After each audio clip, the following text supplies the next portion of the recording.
We are live. What up, though, Detroit?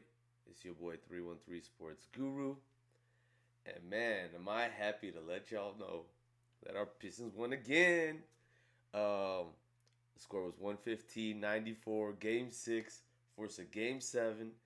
The sweetest words in the English language. Um, and man, aren't we lucky? We got to see two Game 7s over the course of two playoff series so far. I think a lot of fans are worried about rest, but I think this is good practice. This is good experience for our guys. The playoffs can be long, and they're gonna learn from this year. And if we happen to go far and win it all, I'm gonna learn a lot. So today, by the way, shout out to my boy Main Event. He was over there in Cleveland. He was fighting the fight. And I just want to say we're going to miss you tonight. If you could jump on, get in the chat, be awesome because we always appreciate you. My man Troy. And then likewise to all of, the regulars courtside. Can't wait to see you in here. But we got a nice show today. I think we were positive yesterday. We kind of knew we were going to win today. We knew we're going to win in Game 7. But hey, it's nice to see it happen, and the way it happened was beautiful, y'all. I don't think we really had a doubt any time during the game. We started off kind of sloppy, but I do have to give a shout out to my man Ausar Thompson. I mean, he didn't play too much, and we're gonna get into the box score a little bit more, but he didn't play too much. But man, when he was playing, uh, he just changed the dynamic. Donovan Mitchell looked pedestrian. James Harden was flailing like a fish. Um, Cavs fans were going crazy. They started crying to the refs, to their own teammates in the pinstripe uniforms. And man, it was really nice to see. It was really nice to see. And by the way, Cavs fans, y'all still got more free throws today. Y'all still got more foul calls. But we'll get to it. Again, Game 7 is gonna be on Sunday at 8 o'clock. Catch it on Amazon Prime. So yeah, let's get into it.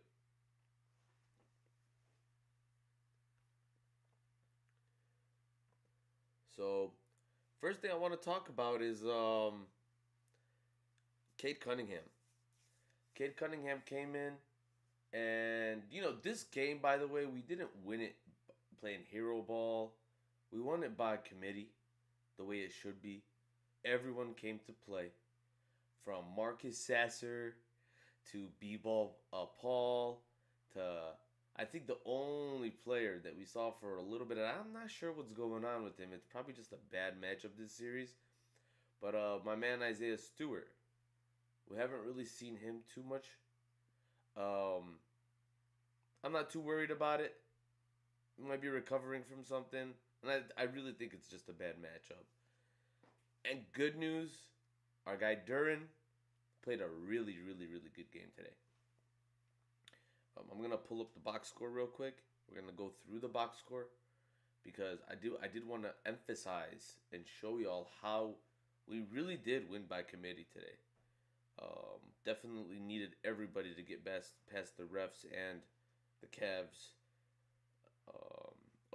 And James Harden looked ridiculous. And we were the only game playing, and everyone got to see on Twitter was in flames about how James Harden is ruining the game. Donovan Mitchell was a no-show. Dennis Schroeder did nothing. Jarrett Allen was okay. But on the defensive side, I think his team really needed him a little bit more. Evan Mobley couldn't come through. Max Strus, talking all that talk and getting all that love. Where were you? I'm glad you didn't show up. Dean Wade, he was nowhere actually. He slipped on James Harden's sweat.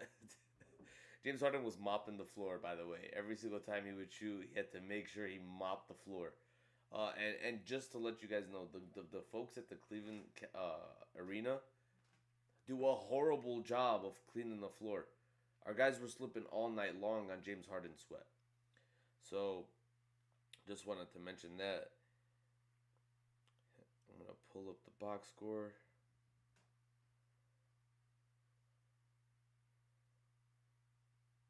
And just while I'm looking at this, the Spurs did beat the Timberwolves, so the Western Conference Finals are set. Spurs, OKC, kind of like everybody predicted. Well, and now there's a Game 7, and I think it's going to be Pistons Knicks, like everybody pretty much predicted. So going down the list, I'm going to start with the Cavs so you guys can see what I mean by they just played a horrible game. Great defense by our guys.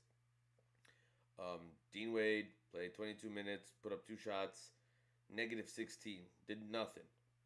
Evan Mobley, 6 for 14, 43% from the field, 2 of 5 from the 3-point line, 40%, 50% from the free throw line.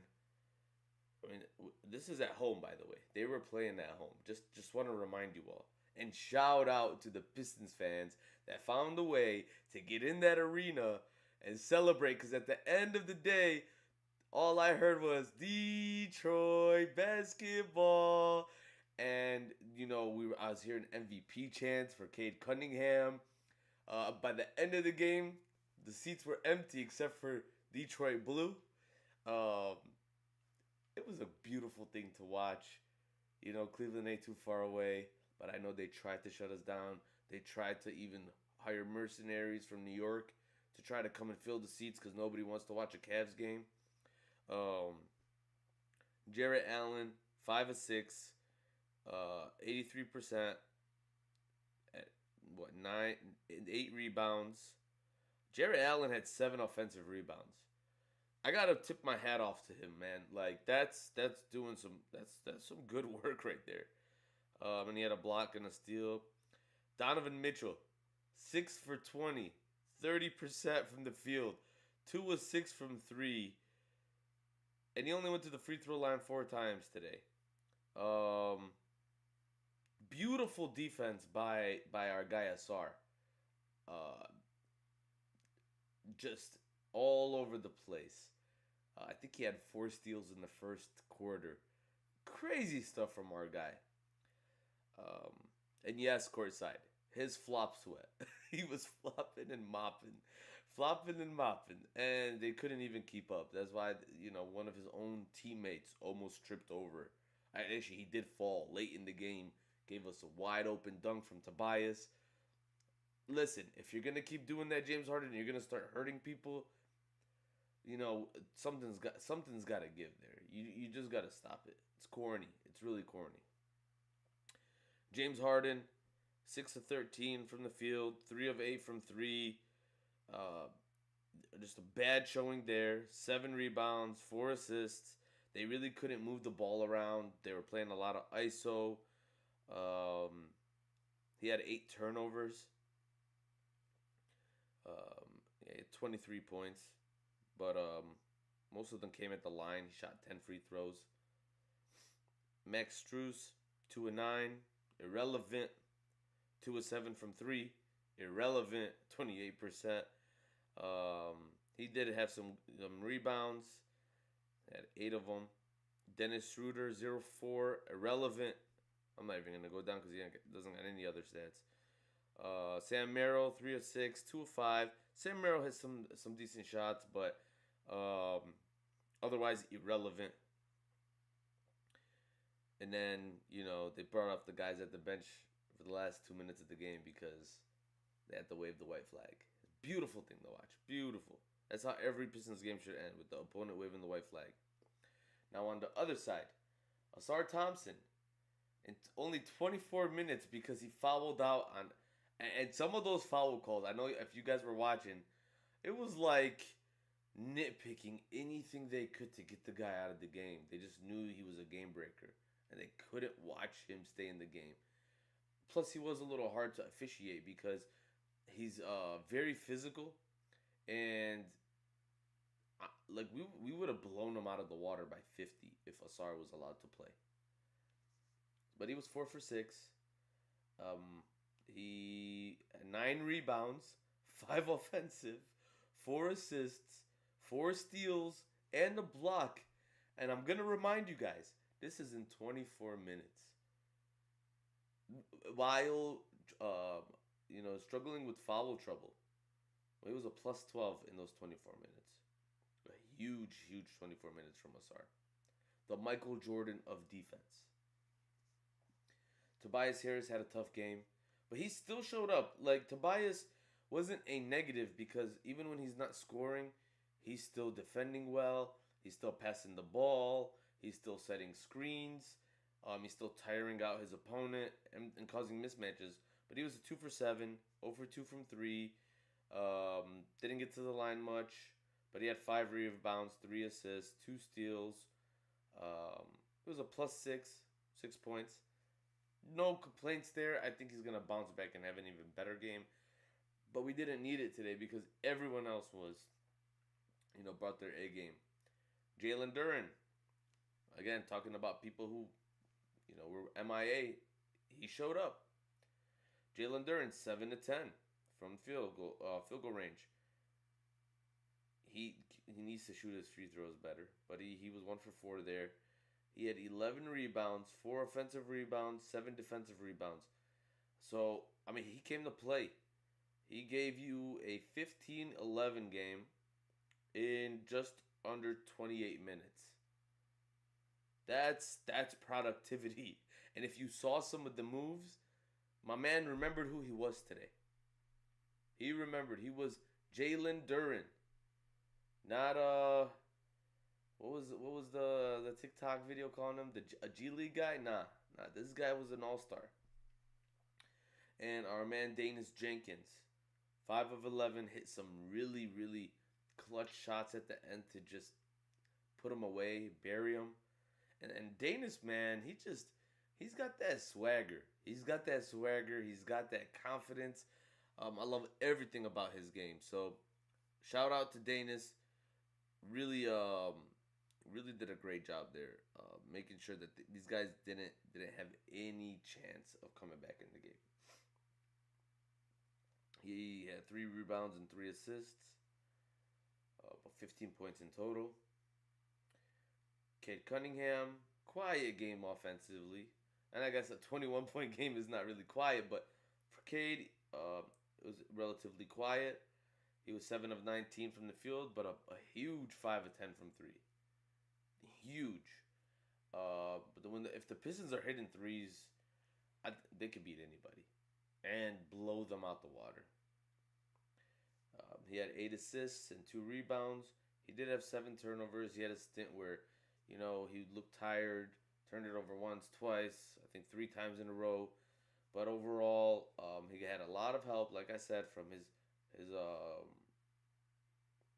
teammates, and he deferred when he needed to.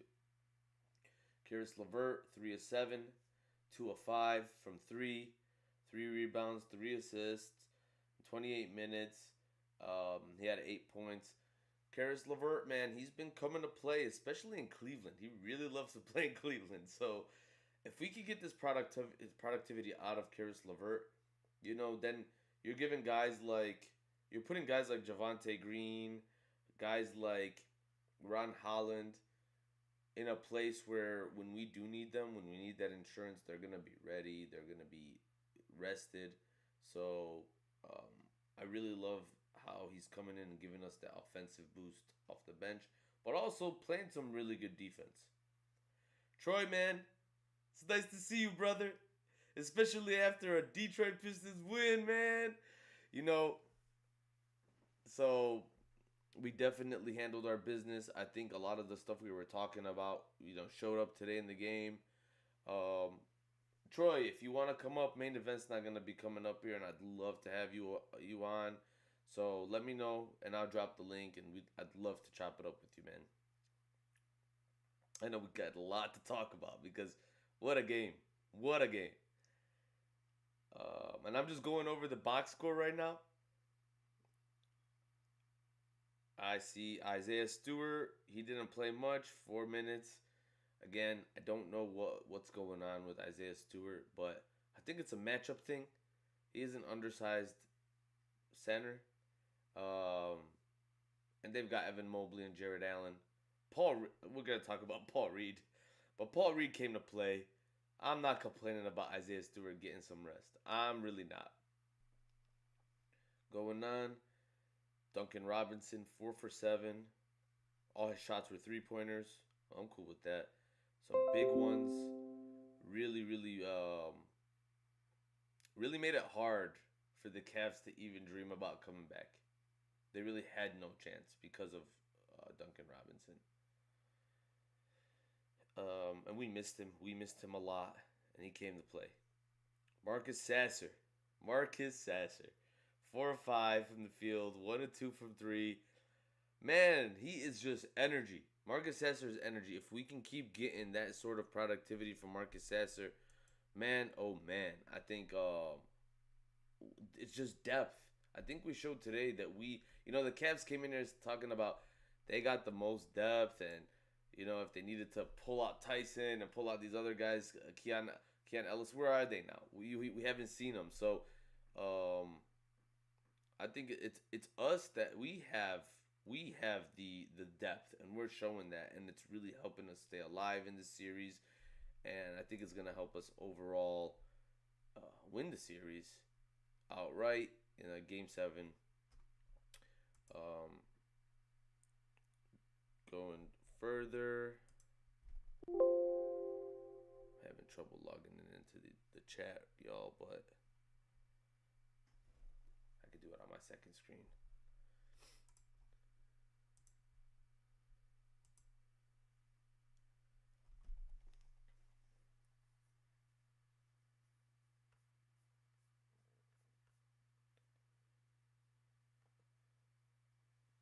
Yeah, I got it open on the second screen.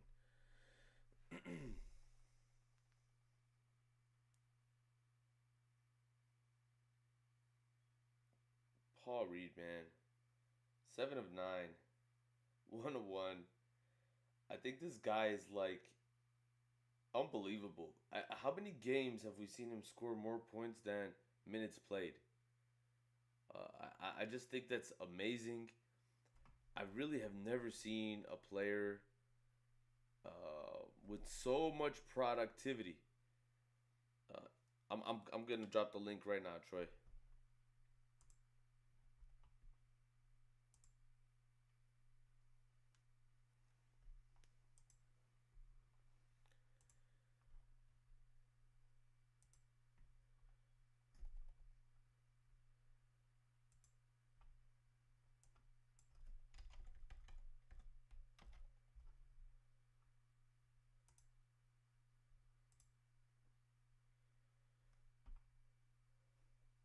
Trying to fix my lag too. Like, I'm buffering a lot. I hope that fixed it right now.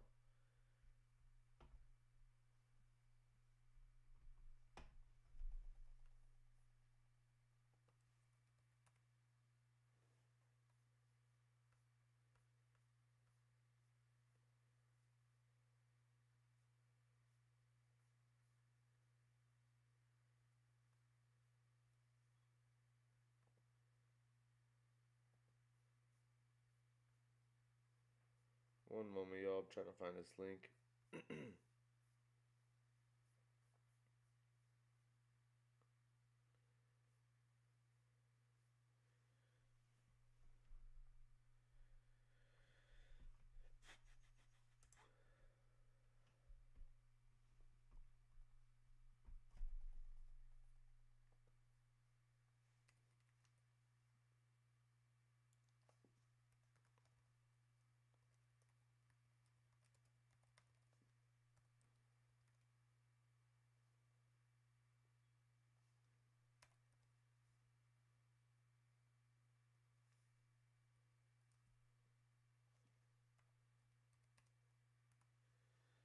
Try that for me, bro.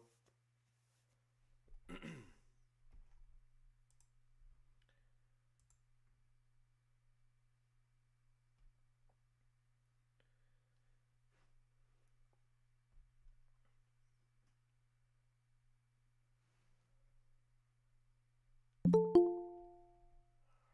gonna let you in.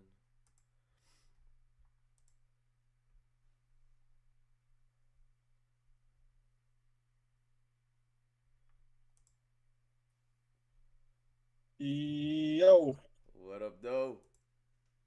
what's the deal, man? How's your night going? What are you thinking of this Pistons?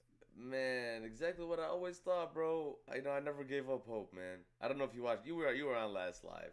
We were optimistic, man. We kind of figured games 3 through 6 were really or 3 through 5, 2 through no, it's 3 through 6. 3 through 5 were just a little bit like planned. I think honestly, I think they wanted to extend the series. Today, you can see the difference in how they played us. They allowed. I mean, I think it was a whole different ref official team. Like we had what is it, Zarba, and he's not Tony Brothers. He's not Scott Foster, and you can see that we had a little more flexibility in how we played today. Ausar, man, I think like I yesterday I made a claim that he was the Michael Jordan of the defense, and today he just I don't know what he was on, bro. I don't know what he was on. Pre-workout something. He took something before this game because he got angry too. I didn't see. I don't usually don't see a star get that angry. What do you think, man? Yeah, it's on the stream. It's just showing me, I think. You see that? Nah, I'm fixing it. I'm pinning both of us. There we Okay. go. I think first and foremost, Paul Reed, our second leading scorer with 17 points. I mean, dude, that like to get that type of production out of like a backup center guy like a Paul Reed, it's a huge surprise. But when you get that, that gives you a huge advantage because that's not really supposed to happen. Like It, that's not a normal thing. is it a It's big not. surprise? 17 points and 6 rebounds is a big surprise. He's a baller. He's a hustle guy. He'll get in, he'll get the scrappy stuff. But to drop 17 points and be our second leading scorer, that's definitely, yeah, that's not, that shouldn't happen. Like, if you're the Cavs, and you're like, yo, Paul Reed is taking over the game and kind of, I mean, I don't like to say taking over the game because everybody contributed. And that's what I love about this win tonight is you alluded to it, a couple of streams ago, is like, a lot of times when Cade goes off for like 40 or something, it's just nobody's doing nothing else, and we end up losing. So it's like Cade did great, but we still lose just because nobody else showed up. Today it was everybody, and that's I love that style where Cade's doesn't have to be so much pressure on him to score 100 points, and you got to carry us. Every single person contributed, and another two guys that are really important to me were tonight were Duran and Duncan Robinson. Just to have those two guys, going on full speed, that was really big for us. Yeah, Marcus Sasser, man, he showed up, gave Yeah. us some good minutes. Danish Jenkins with some clutch points. Yeah. Took care of the ball. But man, I keep going back to Ausar. Like what I was seeing Yeah. today was just like mind blowing, and I think Caps fans. Did you hear him boo every time he grabbed the ball? Yeah. He's making enemies, and I think we talk about Detroit grit. We talk about that tenacity. I saw a stat, man, where over a playoff series, I think over like 13 games, there was only one other player that had 28 steals and like 23 blocks. Guess who that other player was?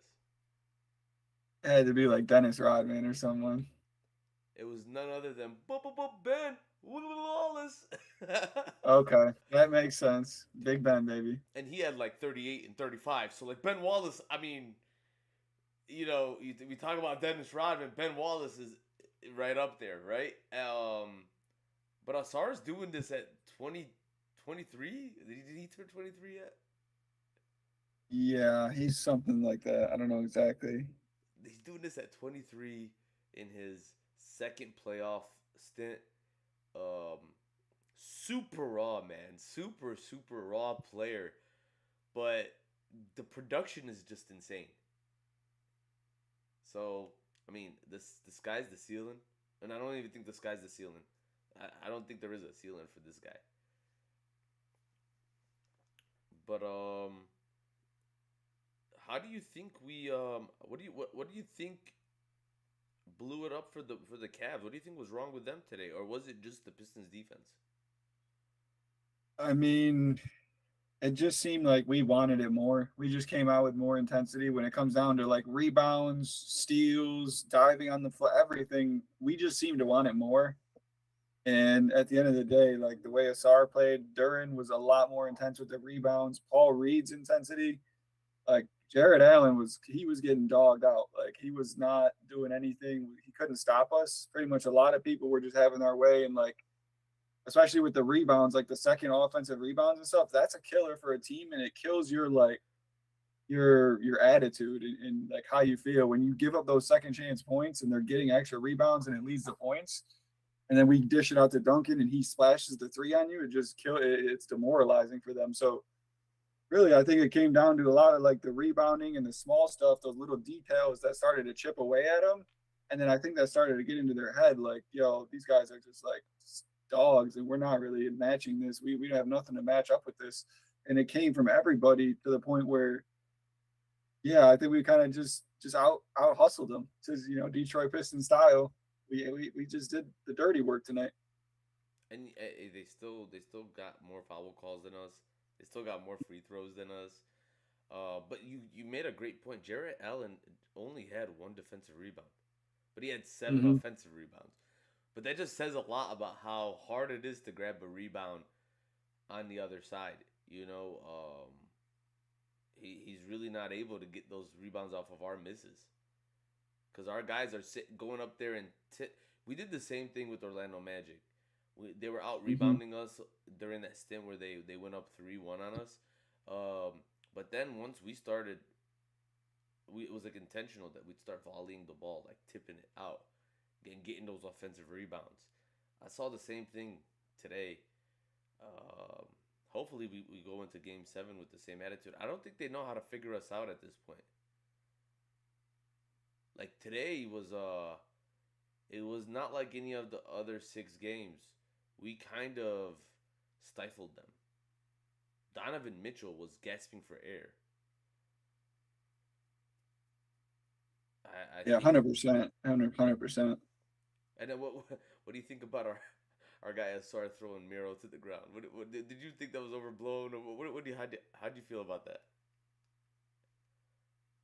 I like it. Like we talked about the other day, we kind of don't really have a sheet on the team. Who's someone who's like going to talk smack to people and like really rub it in their face and like we're trying. I'm not gonna say we're trying to hurt you, but like we're not like holding our hand out to help you up and things like that. You know what I mean? Like, and that's I think lost in today's NBA is like everybody wants to be friends and we're just doing this for fun. And you guys want to go to Cancun after, and they're talking after the game and like Pistons and stuff. We're not. We've never been that type of team, like a friendly, you know what I mean, buddy buddy type team.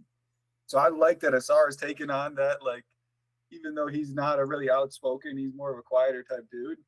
But I like how he's got that villain energy to him, where he doesn't really care about, he just wants to come at you and really get under your skin and frustrate you. Really, at the end of the day, which he does very, very effectively to a lot of superstars and just anyone he's guarding. I don't know if you watch any of the press conferences yet, and we could probably go like listen to them. But do you think they're worried? The Cavs, Yeah. uh, I mean, it's Game 7. It's been back and forth. I probably won't say they're worried, but this, like you said, this was definitely a different game because all the games were pretty much close. Last game, they kind of blew us out a little bit, and then this game, we blew them out. So to have, usually these games are close with us and the Cavs, and to do a blowout like this, I think we really we put a lot of energy into them, and we hopefully defeated their spirits a little bit. But I do think they're still going to come out and really tough in Game 7 for sure. Well, hopefully we don't allow the buses to come from Cleveland. That's what I'm hoping, because we need to For really get sure. that home court advantage, man. Their stadium is crazy, by the way. Their fans are crazy. I don't know if you Yeah. saw some of the shorts that main event put up. Oh yeah. One guy was talking about barbecue sauce and hoping that the Pistons fans slip on it. I'm like, man, these guys they're classless. I'm telling you, they have no class. Um, I hope I'm gonna blame it on the alcohol. That's what I'll say. I'll give them the benefit of the doubt. They're at a game. They're mad. Maybe tomorrow they're a better person when they wake up. But man, I know we don't act like that. Um, so how we kind of talked about this, but how did we jump out at them and like physically overwhelm them? And I have my own opinions, but I want to hear yours first. Definitely, it started with Duran. I think just from the start, he was coming out with a lot more physicality in the paint, and he was attacking those rebounds. He had finally got a double double today, which those have been far and few between in the playoffs. But he was not playing scared, and he was playing very confident today, and it definitely showed with it. And it I think it passed on to our whole team, like just kind of a little bit. Like I said, him getting those extra offensive rebounds, giving us those second chances, that really gives us a lot of momentum. And then Duncan, him coming back, hitting threes and things like that, that really helped us out a lot too. But I think it kind of pretty much started with Duran and also Ausar as well. Just those two guys, the physicality they were bringing and attacking the boards. Ausar had 9 rebounds, Duran had 11 in the game. Those dudes were just coming hard. Like it seemed like their only focus was to get rebounds, which I really like that because that was a very important thing that we were not doing, and it was kind of causing some of our losses. I felt like so for us to come out and just be a lot more aggressive on the boards, that led to a lot of other things that were positive for us in the game. No, I agree. First thing I noticed was that Duran was going for rebounds, attached to his guy, Yeah, and definitely trying to put the ball in. I know he had a people were clowning on him because he had a missed layup, but I was happy he got the offensive rebound. See, and that's the thing I think exactly. Yeah, we gotta stop being so crazy about our expectations with guys like Duran because the dude is a center and they're trying to stop him from dominating the paint. So if he is getting offensive rebounds but having trouble scoring, that's okay. If he is getting those defensive rebounds, locking that down, that's okay for me. If he's guarded, he had really good defense today. He blocked Harden and Donovan Mitchell on some of those floaters.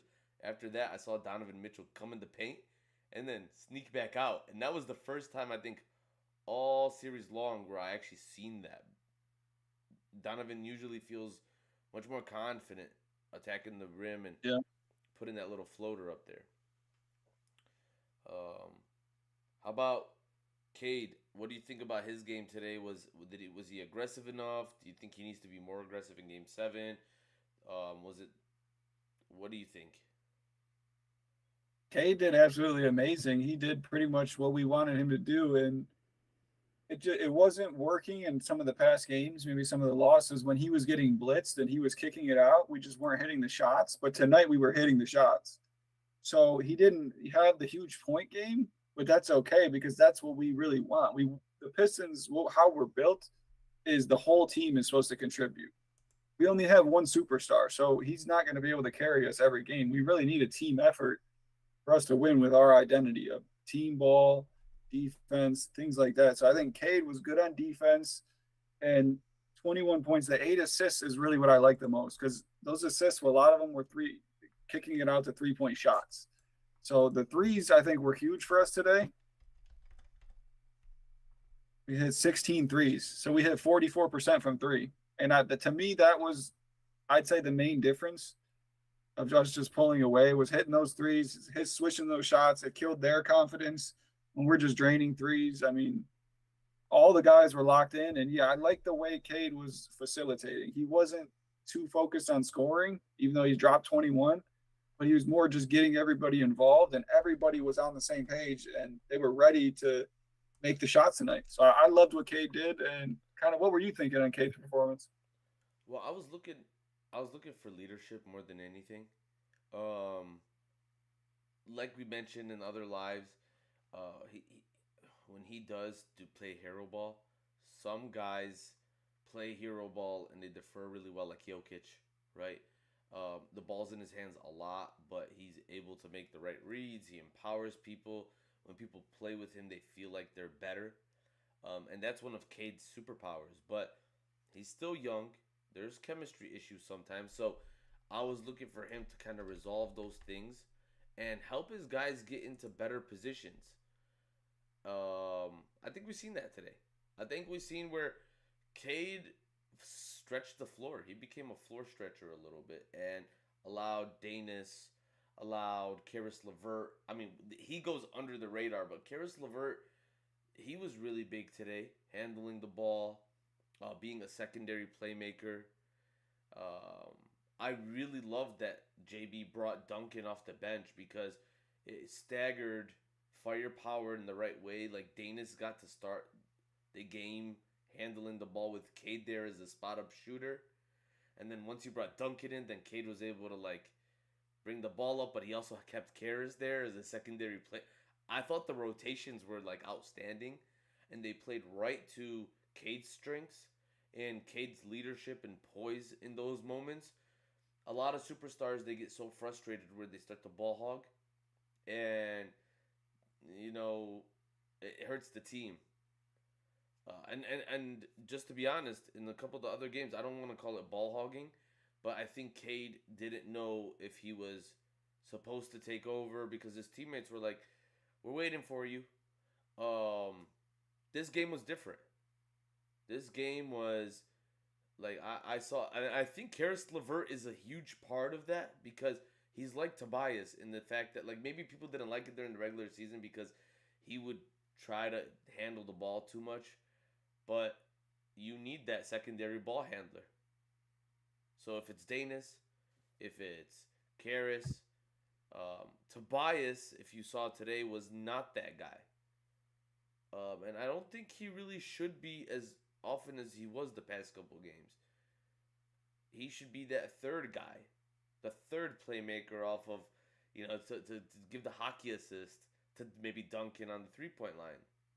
So I just felt like Cade, along with the coach, put people in the right positions, and that's what I was looking for. Yeah, and then also, oh, sorry. I was just gonna say that it was very apparent that never die mentality was on Cade's face all day, all game, because every time, they were on a little bit of a run, Cade turned up the heat a little bit and gave us a step back and a layup, like right after each other. That's what you want from your superstar. Yeah, he's been a complete leader the whole time, and we keep talking about his 3-point shooting, how good it is. He shot 5 for 10 tonight, 50% on 10 shots. His 3-point shooting has just been unbelievable. And if he continues this, and this is him as a player now, he could easily be the best player in the whole NBA soon here. Bring on the Spurs, right? Like, I think if we can stretch the floor with Cade, with Duncan, with Karras, with Tobias, that's what we were missing when we would play a team like that packs the paint, Hey, Orlando kind of put us through the fire. Definitely. They got a lot of good players, and they got a lot of tall players, so they're a really big team, and that's when they were switching everything, and it was a little tough for us. We didn't really have many mismatches in that series, Right.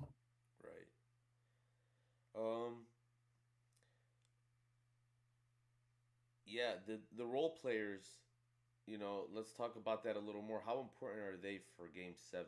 I know they were really important today. How important are they for Game 7? Yeah, I mean, we completely have to talk about it just because our bench took over this game. It's about Karras had 8 points. Duncan had 14 points off the bench. Sasser had 9 points off the bench. Paul Reed was 17 points off the bench. We were completely outplaying their bench. And it's pretty crazy how much our bench is contributing. I mean, Paul Reed was 17. He's playing massive. So when we have we have Duren playing to his potential, and then you add in the Paul Reed, that's how it's supposed to be. That's how you add in the energy guy when Duren has to take a break, and that wears out teams because Paul Reed comes in with that crazy energy. We don't have to overplay Paul Reed when Duren's doing what he's supposed to do.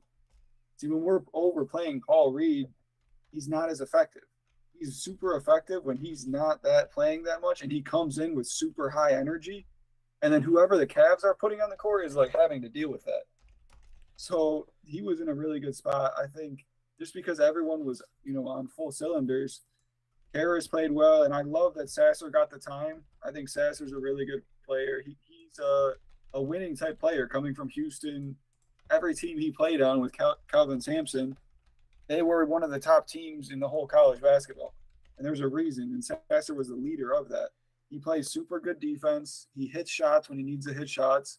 And he's overall just a really calm player in the moment. So I love that Sasser was getting more time. And then, yeah, I mean, we had Duncan coming off the bench for this game. And Duncan did what he usually does, which is hit really good shots. And when we pass it to him, he's not missing too much. So he's going to hit that three, 4 for 7 from three from Duncan. That's exactly what we need from our shooter. So pretty much our bench was the difference. And the way JB's been using our team, he's going through the whole like 5 extra people at least. He's using the bench very heavily in the whole series and the whole playoffs. So the way we're playing and we're relying on the bench heavily, we definitely need to have a similar performance of tonight where it's a complete team effort. And usually we'll come out with the win as long as everybody's on the same page. And we got to see a What are little your bit. thoughts on it there? Yeah, we got to see a little bit of Paul Reed and Duran until they fouled the SAR out. So, looking at that moment right there, could, were you able to see what JB was thinking um, by pairing a Paul Reed with a Duran? But once Asar came out, he's like, nah, let's go back to Tobias, Levert. So what do you think it is that is preventing him from playing a lineup of like B-Ball Paul and Duran at the same time? What is he giving up and that he's so worried about giving up? So you're giving up kind of speed in the fast break. So if you're going on a fast break, you ain't gonna have Paul Reed and Jalen Duran really hustling down the court with you. So it might be Cade and just another guy. So you're giving up fast break speed and things like that. In the half court, it is good advantages, but when you're trying to really run fast, play with like super high energy and get fast breaks and get out on the break, that's where you kind of lose a little bit with two really tall and slower type players. No, I'm totally with you. I think also defensively, what you're doing is you are giving up closeout speed, similar to like fast break speed, but that closeout speed.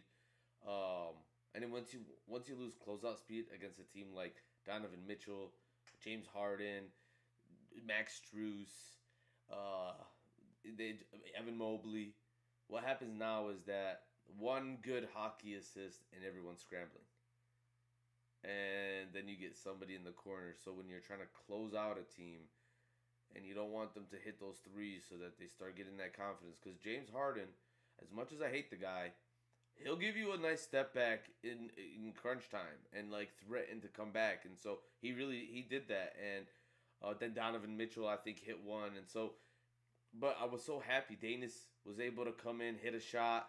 Duncan was able to come in and hit a shot. Honestly, making this poll right here, please guys answer it if you can. But I have trouble because I can only add four. I had trouble really picking who was the X Factor. Uh, but these were my four like guys that when I think of an X Factor, I think of under the radar, but made a contribution that was maybe unexpected but super important. And if you guys think it's someone else, please put it in the chat. Um, yeah, no, I was happy to see it though. I think we when we're going up against Jarrett Allen, Evan Mobley, they're already giving up that fast break speed, right? Like I know he wants to use it as an advantage, having Tobias, having a Levert, Cade, Duncan in the fast break. But if we're not getting those opportunities, that's why you have to have an Asar, by the way. Like you have to have an Asar in that lineup too, because if you don't, you're not getting a lot of fast break opportunities, anyways. Unless it's Yeah. Cade, chest passing it full court, or Danish finding Asar down there. So you need good playmakers, but you need the defensive guys that are poking and getting those steals. Today, I remember Detroit identity, but they amplified they amplified it. Again, kudos to Ausar. He wasn't the X factor. He was the guy that gets the belt today. And so I called the X factor. My guy. Yeah, It's hard, man. It's hard between B-Ball Paul and Duran because Duran gave us it like just seeing him with those spin moves, getting Jarrett Allen. Yeah. It was just such a like you saw Cade up there. I haven't seen Cade that excited in a while. I think that's something also I ever since Ivy went down and then left the team, there's like a melancholy feel to the team, and especially with Cade a little bit. He took a very professional approach to like everything. Where before he was like, I'm sizzling, I'm this, like he used to be playful, Right. Today's the first day I kind of seen that again. And I think just Duran showing a little bit of the B-Ball Paul, bro, he came in and he ate. He started eating right away. And I don't even know who to compare him to, man. He's got his own game. 17 points in 16 minutes. How many games are we gonna? Is it something to expect now that if he plays 20 minutes, he's gonna give us 21 points? Because I think every game that he has played, if he's played 8 minutes, he's given us 10 points. If he's played 12 minutes, he's given us 15 points. How does he do it? Detroit all the way, just hustle. He's not really getting. They're not just giving him the ball and saying, "Yo, go get a bucket." He's just getting an offensive board, putting it up. He's cutting to the basket on a fast break type thing. Duncan's finding him. He's doing it the dirty hard way. It's nothing easy. Everything's earned with him, and he's just making it happen. He's not making excuses flat out. He's just going out there and getting the results for us. And did you notice when he sees Jarrett Allen on him or Evan Mobley, he's like, "This is a mismatch." And we're talking about defensive player of the year guys, like, but he looks at them as a mismatch, and I'm like, this guy was hiding on our bench, like. So I think how many of those guys do we have on our bench, man? I mean, it's just pretty crazy to think about. Also, Tobias, like when he was in Philly, and I know Paul Reed was in Philly also. It's Philly kind of disrespected both of those two guys and like made Paul Reed seem like the biggest bum in the world, and Tobias, you would think he wasn't even an NBA player. So like their past places, they didn't have this type of role or this, their coaches didn't have the confidence in them or whatever it was. But you've seen JB give full confidence to Paul Reed and also, Tobias and pretty much the whole team. He's giving full confidence. Hey, we believe in you guys. Whatever happened in the past, that doesn't matter. We believe you guys can contribute and we believe you guys can help us win. And I think that confidence in the players is really showing because they're playing out of their mind right now and, beyond my expectations for sure. I guess this prompts a question I have about our guy Stu. What do you think is going on with Stu? Is it matchups? Is it possibly an injury? I know he did have a weird fall against Orlando. But he still played through it. But after that, his playing time kind of decreased. Do you think it's injury related? Is it matchup related? Are we trying to help him heal before, like, let's say we have to play New York? Well, like, what's going on? It's partly matchup related because he doesn't match up well with their bigs. They're very long bigs on the Cavs, but it's also very Paul Reed related. Just because Paul is just playing so out of his mind right now that we're just forced to play him as our big. And Stu's just not going to be able to get as many minutes with the way Paul Reed's playing. And it's not like we're going to really, who's he going to take minutes from? Do we really want Paul out there as much as we can? And so I think it's just JB's just going with the hot hand right now. It is what it is. I love Isaiah, but he's not really had the defensive impact that we come to expect from him. So at that point, we kind of just got to run with the hot hand, Paul Reed, and just it is what it is. But he will have his moment because look at Sasser. Sasser's been on the bench for pretty much the whole playoffs. We didn't even know if he was going to play ever. and then all of a sudden he's just thrusted in and he's coming out and making plays. So I don't think it's a thing where, oh, he's never coming back or he's not going to be a contributor. It just takes a one little injury, a rolled ankle. You saw Duran tonight rolled his ankle a little bit. And then, Stewart will be right in the game and making a huge impact, I'm sure, because he's another one that's a Detroit guy, leads with defense, leads with hustle. So he'll always have a spot, and I'm sure his time will be coming soon. Yeah, I totally agree. Um, any takes you saw? What were some maybe pivotal plays that you saw that really um, you wanted to talk about? I think, to me, the Paul Reed bucket when he beat the shot clock, he went with the reverse layup under the paint, like under the bucket. To me, that was like, all right, like we're not like they're not coming back this time. You know what I'm saying? That's when I was really like, there was still a lot of time, but to me that was almost like a dagger because you saw the way our bench got up and was super hype about that when Paul Reed did that at the end there. And for him, it was like on two people. And he just made like a move from all the way to the 3 point line, drove to the bucket over Allen and just did a reverse. I'm like, bro, Paul, you're in your bag, bro. You gotta stop it, dog. Paul got in his bag and that energized the whole team. So there was that, and there was also a couple of Duncan threes that to me were huge shots. Duncan just looks so confident. Like every time Duncan shoots it, I just think it's going in, and I think it's going to be a swoosh. Like no rim, no nothing. Like it's pure. So those were a couple of the big moments to me that were like, yeah, we're winning this game. What'd you think about bringing Duncan off the bench? So I don't know what's going on with his back or what he had going on. He got 20 minutes tonight. If he's got to just bring it down and just the minutes that he does in there, if he's going to make them count like that and still drop 14 points and super efficiently, then it is what it is. Of course, I'm always going to want more Duncan just because of his shot, like and the way our team's built. We really do need that shooting. But for him to come in with the time he did have and make so much of the time, I was happy with it, and I was super happy, with his performance coming off the bench. It seemed like it didn't really affect him at all. What were your thoughts on that? I felt like JB's listening to our podcast, man, because I was talking about having Duncan be more stationary, be more of a guy probing the perimeter, giving him more of a shooter's role. It's what he does well. I mean, he does other things good, but you got Danish.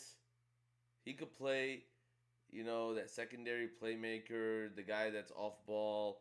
Danish had some nice off ball. He would find himself in the corner and wide open for threes in critical moments. Where Duncan is not getting open like that. He's just not. It also has to do with the fact that you're putting a Duncan on the opposite side.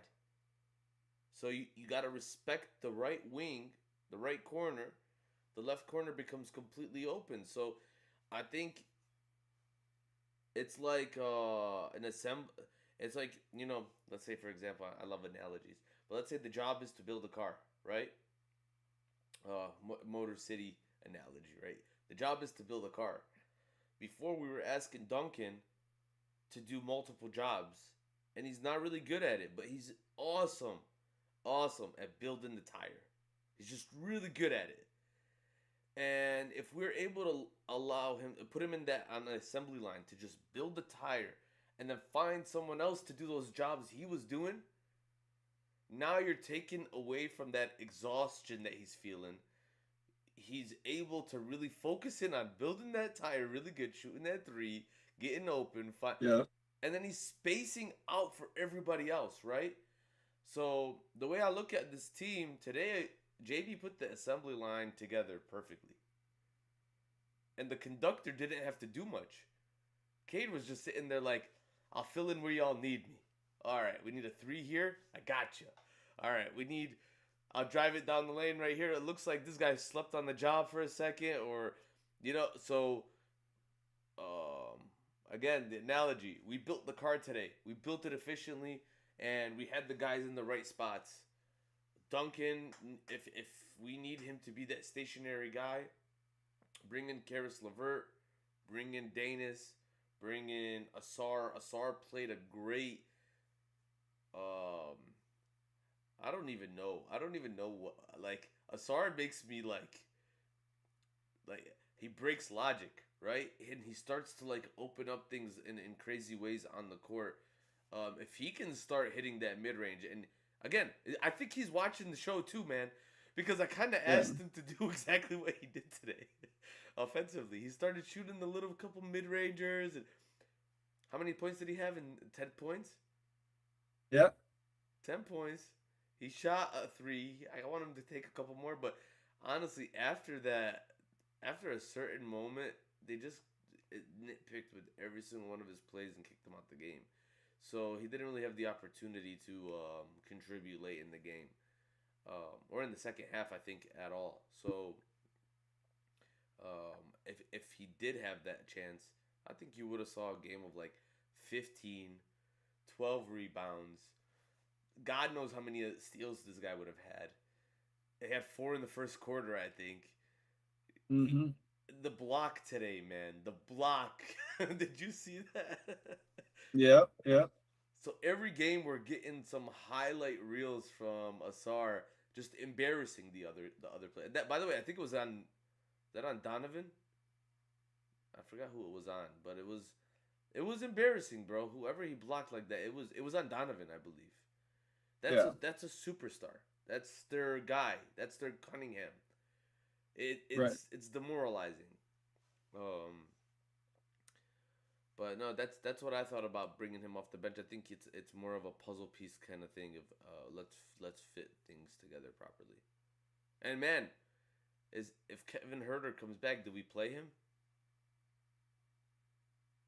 I think a shooter like that is always going to have some type of role, whether it's limited minutes or just a few minutes. But I think Herter's always going to have a place if he's healthy.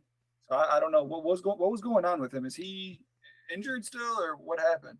It's an adductor injury, so it's probably soreness. It's probably a lot of soreness, and so those things don't heal up 100% throughout the season.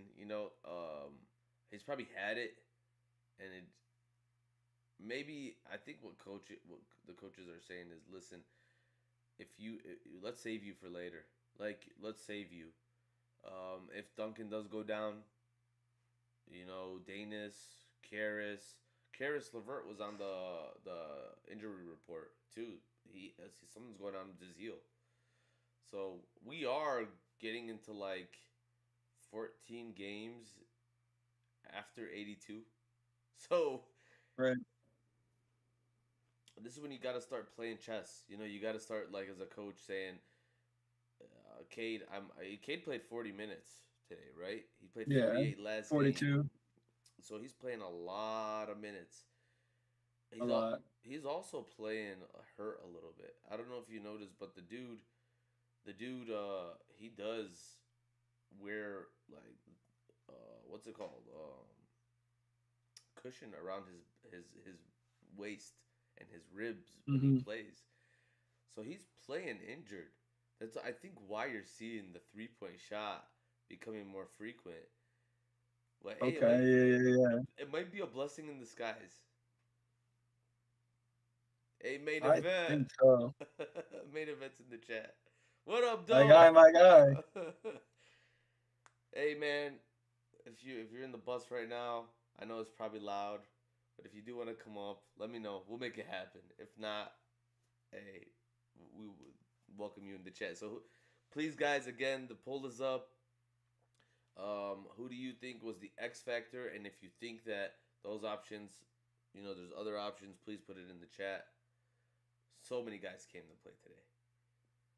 Um, Yeah, and you touched on it with Duncan, the spacing. I think that was a huge impact on what Duran was able to do because the paint was not so packed. It was a lot more spacing tonight, and it wasn't only Duncan. Like I said, our whole team was hitting threes at a really good pace, from Cade to Danish.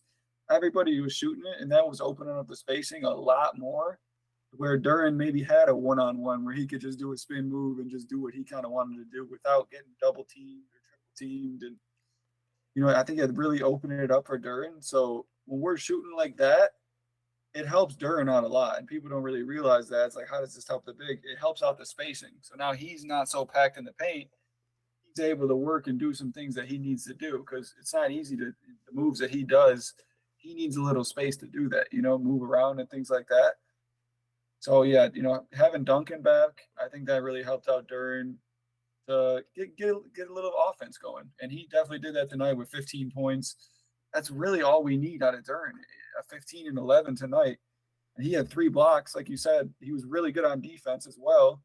So that impact, just being more physical, really with a purpose. He's trying to get a bucket. He's not playing. He wasn't playing lackadaisical like he kind of didn't know where he was or didn't want to be there. He was playing with a purpose tonight. He knew what his goal was, and he was just going after it. So I was really happy to see, Duncan, and then it opened up everything for Duran as well. Yeah, I mean, for one play I did want to mention this. I thought it was destiny at this point that we were gonna win. Um, I don't know if you remember the and one early in the game. It was probably the second quarter. I know that the Cavs were closing the gap. They might have even taken the lead. I'm not. I can't. I have to rewatch it. But there was an and one, and the ball kind of sat on the rim, and then it fell through. Bro. Yeah. I'm gonna be honest with you. I exploded, man, at the house. Like I was yelling. Me and my Let's son's three. go. My son's 3. Me and him were high fiving, going crazy. But at that point, I was like, man, we got something going here. Like, if Duran could give us a good first quarter, and you bring in Paul Reed after Jarrett Allen and Evan Mobley had to fight that, like, and Yeah. Paul Reed, I'm telling you, he comes in and he's like, mismatch, give me the ball. He's not saying, oh, okay, let me pass it. No, he's like, this guy Jarrett Allen, it's gonna be a foul or I'm gonna make it. So to me, that was when I said we really have a chance. Now I will say it was sometime in the third quarter. We came out strong in the third because they closed up the gap going into Yeah. halftime, and sometime in the third quarter, I was like, man, the fix is in because Cade drove the lane, got mauled by Evan Mobley, no call, and then James Harden went the other way, and no contact at all, and got called for a foul. And I was like, man, they got the call now. They got the call to throw the game. But thankfully, what did you think about the officiating? Like, respectively. Even though we did see some more foul calls, how did you see, what did you think? So they still shot a lot more free throws this game. They shot 30. We shot 19. So they still shot a decent amount over us. But I don't think it really had an impact on the game. I just don't think we were going to let it come down to officiating. And we weren't going to let it come down to a call. We were just so locked in. We were like, yo, we're going to blow them out. We're not going to leave this up to one little call and then try to blame that little call. We're not even going to leave it up to that. You know what I'm saying? That's what I want us to do. I don't want us to make an excuse. Oh, they should have called this. So I don't think it was as egregious as some of the past games where they're really just blatantly going against us and like they're being way more physical and we're not getting any calls and then they're calling everything against us. It wasn't too bad tonight. Like I said, they still shot 11 more free throws, which isn't really what you want, but still at the same time, just with our 3-point shooting and stuff, it really didn't matter. It really didn't matter tonight what the calls were. I completely agree. Plus, I mean, our guy Cade, shot 10 shots from 3, and he also Yeah. he fades away. He doesn't fade in.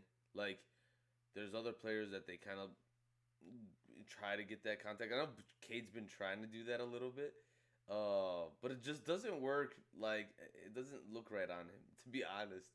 Um, but he was able to get two foul shots. Do you think, um, if we are going to be a lot of people have this opinion. I want to know what you think. If we are going to be a a championship contender moving forward, that Cade does have to foul bait or anything like that?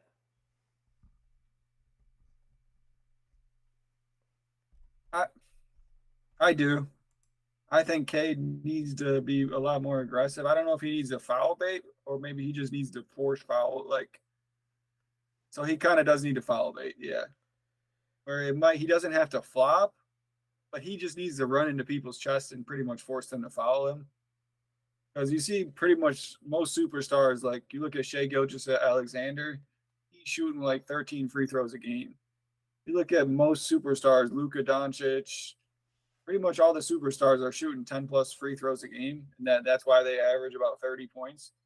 Cade's one of the only ones that he doesn't really shoot that many free throws. I mean, don't get me wrong, he has his games where he shoots a lot, but just on an average or everyday night, he's not really getting to the line like a James Harden, a Kawhi Leonard, like a lot of the flopper, the Jalen Brunsons of the world. He's not really doing that. So I hate to say it because we're the Pistons. We're more physical. We don't really want to ask for fouls. But in today's NBA, it's about getting to the free throw line. You look at all the superstars, all the people who win in championships and MVPs and all that, they're all shooting a lot of free throws and they're all pretty much, I don't want to say, I mean, most of them are flopping. Jokic, all of them flop and ask the rest for calls. But that's part of why you become an all-star, one of the best players in the league. Because when Cade was a rookie, he couldn't yell at the refs. They would instantly tee him up, and he didn't get the respect. But now that you are an all-star, now that you are all NBA, one of the top players in the entire world, you have that type of pedigree where you can say, yo, what was that? Call that. And then the next time they're going to call it because that's Cade. I don't want him mad at me. He's a superstar. Let's not piss him off. You know what I mean?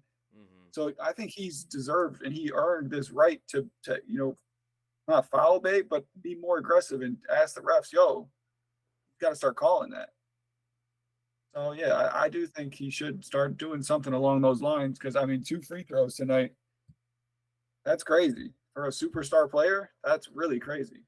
And 10 for James Harden, and there were some flops that were so Mm-hmm. egregious, bro. Like, I can't believe he felt comfortable just sitting on the ground after that flop and acting like Cade did something. Like I actually or the time he fell and he was actually the reason why Jalen Duren tweaked his ankle.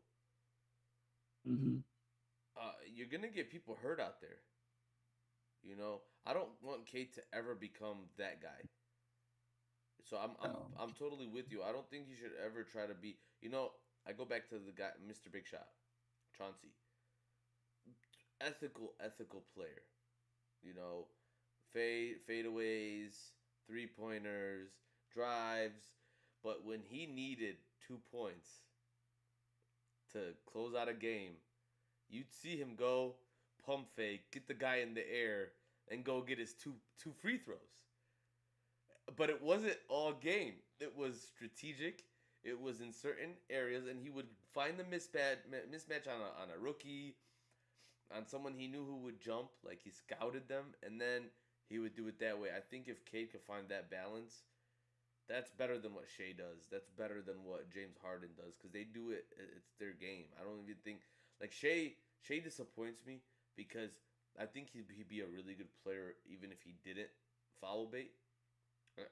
You know, but he does it too much. He does it to the point where like he becomes unlikable, and I call it like he's very corny. It's not basketball. It's let me get you guys in foul trouble early in the game, so I'm playing against the third string, and I think he still foul baits against the third string, and you see it like the whole team starts to do it too. So I don't want our team to be. It's not Detroit basketball. It's just not.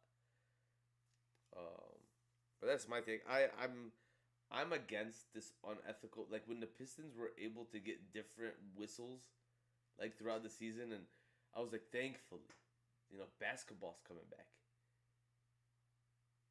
So that's my take. Yeah, it's a different game today. 2026. If you're not foul baiting, you're not really. That's just what the refs are rewarding. So you kind of have to either play that style or going to be tough to win, I guess. I don't know. That's pretty much what they're rewarding. You know what I mean? That's what they want them to do. And I'm with you. I don't like that type of basketball. I don't like going to a game and just watching people shoot free throws the whole game. That's what kind of has been turning me off to just basketball a lot lately in general. Is just too much free throws, too many foul. Like got LeBron who looks like a freaking bodybuilder Titan guy, and you sneeze on him and he acts like he just got shot by a bullet or something. And it's not. It's Desmond too much Bain. acting. Desmond Bain Yeah, was like, I was like, bro, you look like you're a tank. You right, can't do this. Like, bro. It's so soft. Like it's so soft and just yeah. It's not basketball. It's not what basketball's supposed to be. agreed. I'm gonna play some press conferences right now. Let's do it. So it looks like we're gonna hear from Danish, Cade, and JB. All right. Yep. I'm gonna play it straight from my phone. Let me know if the audio is good or not. Okay. Okay. Sounds good.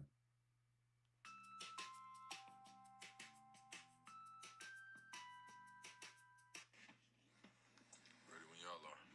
You talked about just JD and kind of his progression throughout the playoffs, but what was it like to kind of just see him get rolling tonight?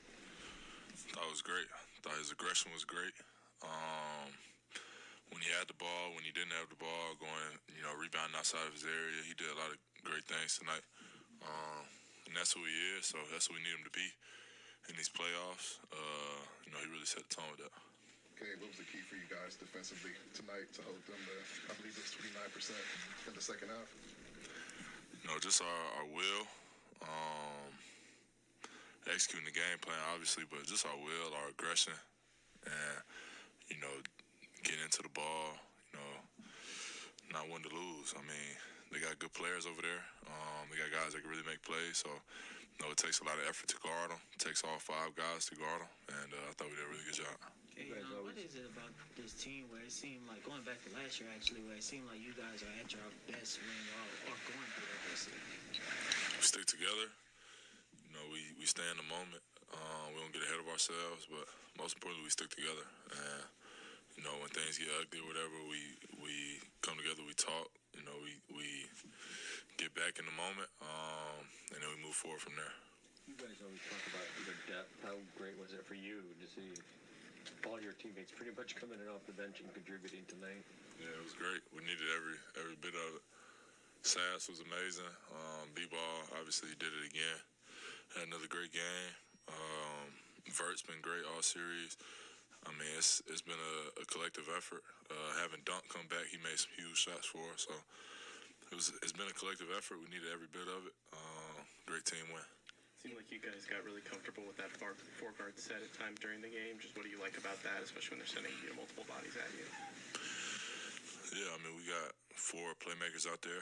We got, we finally have started to get some synergy with it. We kind of know what we're trying to get to, stuff like that. And I think it's been solid defensively, being able to switch and guard everything. It's about rebounding the ball, and I thought we did a pretty good job of that tonight, but it's good. I mean, we got good players up and down the roster. You play heavy minutes all series long, and then you came back from a collapsed lung, literally last month. At this stage, how does your body feel coming into another Game 7? I feel great. I'm excited.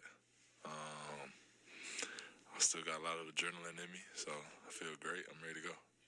You came into tonight shooting 43% from 3 in the postseason. For you, what's been the key there, to shoot the 3 so much better than you did in the regular season? And how has that opened things up for you?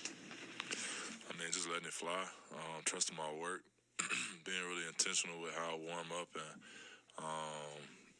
going into each shot, making sure I give it a good chance. So it's opened up a lot, obviously, having guys have to really respect it, fly out at me. I want to get to the rim, I want to get to the mid-range, but being able to shoot the 3 obviously just adds more layers to my game. Okay, what kind of environment do you expect on Sunday, and what is it like playing in? You've done this already in these kind of games. I like making my podcast. I don't like making short clips of my podcast. So Done this already in these kind of games. Yeah, it's going to be a lot of energy. It's going to be a madhouse in there. The crowd is going to come to play as well. They want to insert themselves in the game. I know that, so it's going to be a fun environment for us. And we're excited to get back to the crib. You want to see Eminem and 50 back on the sideline? Yeah, that'd be great. Can you guys use so many players? Does that just ratchet up how much energy you can bring? Because no one's having to play an unbelievable amount of minutes. Yeah, that's the idea behind it. Continuing to keep our pressure on their guards, picking them up, making light tough on them. That's the idea behind it. Is put your energy out there and then have somebody come in behind you to do the same thing until you're tired, and then somebody will come get you again. So that's the beauty of this roster. We got a lot of guys that play hard, play to win, and coach has the ability to go up and down the lineup and figure out lineups that work. Okay, we've seen what LeVert has provided you guys this series, but what can you share about the way his importance to this team throughout the whole season, especially watching him have to overcome some of the injuries and stuff he had to deal with throughout the regular season? Yeah, he's a pro. The way that he carries himself, the way that he handles, different things being thrown at him, he adapts to everything, and I think he's earned. He gets so much respect just off of that alone. His versatility on the court. I mean, we could play him off the ball, on the ball. He's guarded, Harden, Mitchell a ton in this series. Done a great job on him, and he's been there. He's been in a lot of different situations. He knows what it takes. So he's just a great dude, great teammate, and he's a player that we really needed in big moments, and he's came through. Cade, so much has been made about the officiating game to game this series, but today did it feel like you guys were able to do some of the things that you've done all year in terms of the physicality and that sort of thing, and play the way you normally do?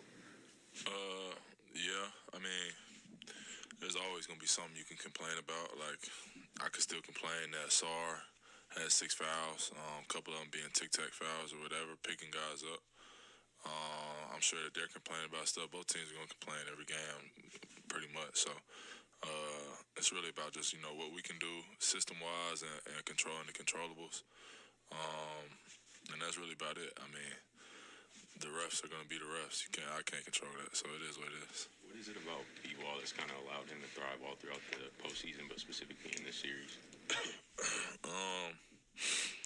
I mean, he's done a great job rebounding the ball, first of all. Flying around, going way outside his area. He's super mobile for a big, so, I think that poses threats to other bigs, but got great touch around the rim, great feel for the game, and, I mean, he's just a madman. I mean, he wants to get the job done every time, so he works his tail off. There's no surprise that he's the player that he is because he works harder than anybody. Jalen Duren attacked that matchup with Jared Allen early and often. What did you like just about his aggression tonight? I thought it was great. He's aggressive. I mean, nobody can guard him. He has all the moves. He's got the size. He's got the finishing ability. So, I thought he had a great mindset, a great approach to tonight's game. And, he made a lot of big plays for us. Appreciate y'all. All right, that was Cade. What do you think? He's a true leader. I mean, he shouted out to everyone, pretty much the whole bench, spoke on Paul Reed, Duren. He's just the best teammate that anyone could want. He's a very selfless person. He's not really focused on himself. He just wants to win. And that's the perfect superstar we could ask for in Detroit. It's every time we're on here, we're just talking about Cade and how lucky we are, really. And I think every press conference, the way he carries himself, not only on the court, but off the court. Like, he's a true face of the franchise. You can't say it enough. And, I mean, he kind of said what I was kind of thinking. We just had a will. Like, he almost kind of said, like, oh, well, we got, like, technical about it. And then he was just like, actually, no, we just had the will. Like, we just wanted it. Like, you know what I mean? It's what it came down to. We had the will. We didn't want to go home. And I like what he said about Paul Reed. The way he gets those rebounds is, to me, everything we're about in Detroit is just, it's not like he's like a blessed like Jalen Duren or anything, or like he's been a superstar or anything. Like, he's just he's been a backup role player kind of his whole career. but he's just coming in here and he just wants it more. So I was glad he talked about Paul Reed like that, and just the admiration he gave to Paul Reed was really cool, because Paul deserves so much like credit for what he's doing right now. I can't even say it enough. Paul is playing out of his mind. So I was really glad that Cade spoke on not only Paul, but just the whole team. He's just the best teammate, player all around. Just good guy, man. Love Cade. Yeah, man. I really admire the fact that he, when it came to the refs question, he didn't say, "Yeah, man, I need more foul calls," because he does. Instead, he said, "My guy is getting nitpicked out there." That's a leader, man. That's a leader, and so I really appreciate someone like that. That's not only thinking about themselves. It's very evident. I mean, it's not like only in that case. Cade is always thinking about the team first. But as a superstar, and we saw Donovan Mitchell go up there, he was saying, "I need to get to the line more." He didn't say James Harden needs to get to the line more. He didn't say, y'all were nitpicking with Jarrett Allen and got him in foul trouble. There's difference. There's a difference in our superstar and some of the other guys I listen to.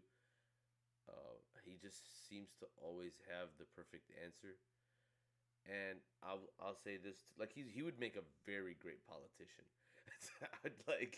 I would vote for him, in a because he knows the people. He's very relatable. He almost, like I said, it's almost like he watches our lives. Like he watches our podcasts, and he's like, "Let me answer this real quick because I know it's on your mind. And don't worry, let me reassure you. You don't usually that's the coach. It's usually a good coach. We got it in our point guard, man, and he's 24. So it's crazy the way how mature he is for his age. It doesn't come like this. This type of leader, this type of maturity at 24 years old. Unbelievable. He reminds me of LeBron without the cockiness. The way he steps up at a podium, he's got that calmness. But LeBron will do some crazy stuff too. So I've never seen that from Cade yet. LeBron will start talking about himself in a very arrogant way sometimes, but I've never seen that from Cade yet. The most is when he'll say, "Don't touch me, I'm sizzling," and it's like it's being playful.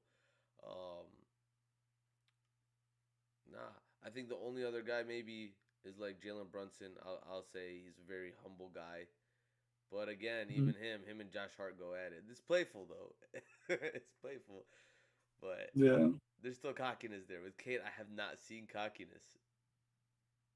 It's just professionalism. It's respect. It's accountability. It's integrity. He'll tell you what he's doing wrong before you gotta even say it. When he says we're gonna clean it up, he means it. He'll tell you what we did wrong, why it went wrong. He won't try to hide behind nothing. He won't give you vague, "Oh yeah, I just gotta be better." I love the guy. I really do. I think he'd be a good friend. For sure. And he went through a lot of adversity at the start of his career, right? I mean, from the injury, he got here. We had the number one pick for a reason. We were not a good team when Cade showed up. Then he was kind of doing okay. We were testing him out. Then he gets injured. He goes through a whole season where he doesn't play. And then right after that, we have a season where we had, 14 wins that season? And 28-game losing streak, whatever it was, Cade was the face of that. He had to take pretty much all the blame. He's the quarterback of the team. He took all the blame, and that was a lot of adversity, a lot of tough, trying times that Cade went through. And I think him making it through all of that is what we're seeing now. That created what we're seeing now, is someone who's kind of been through it all.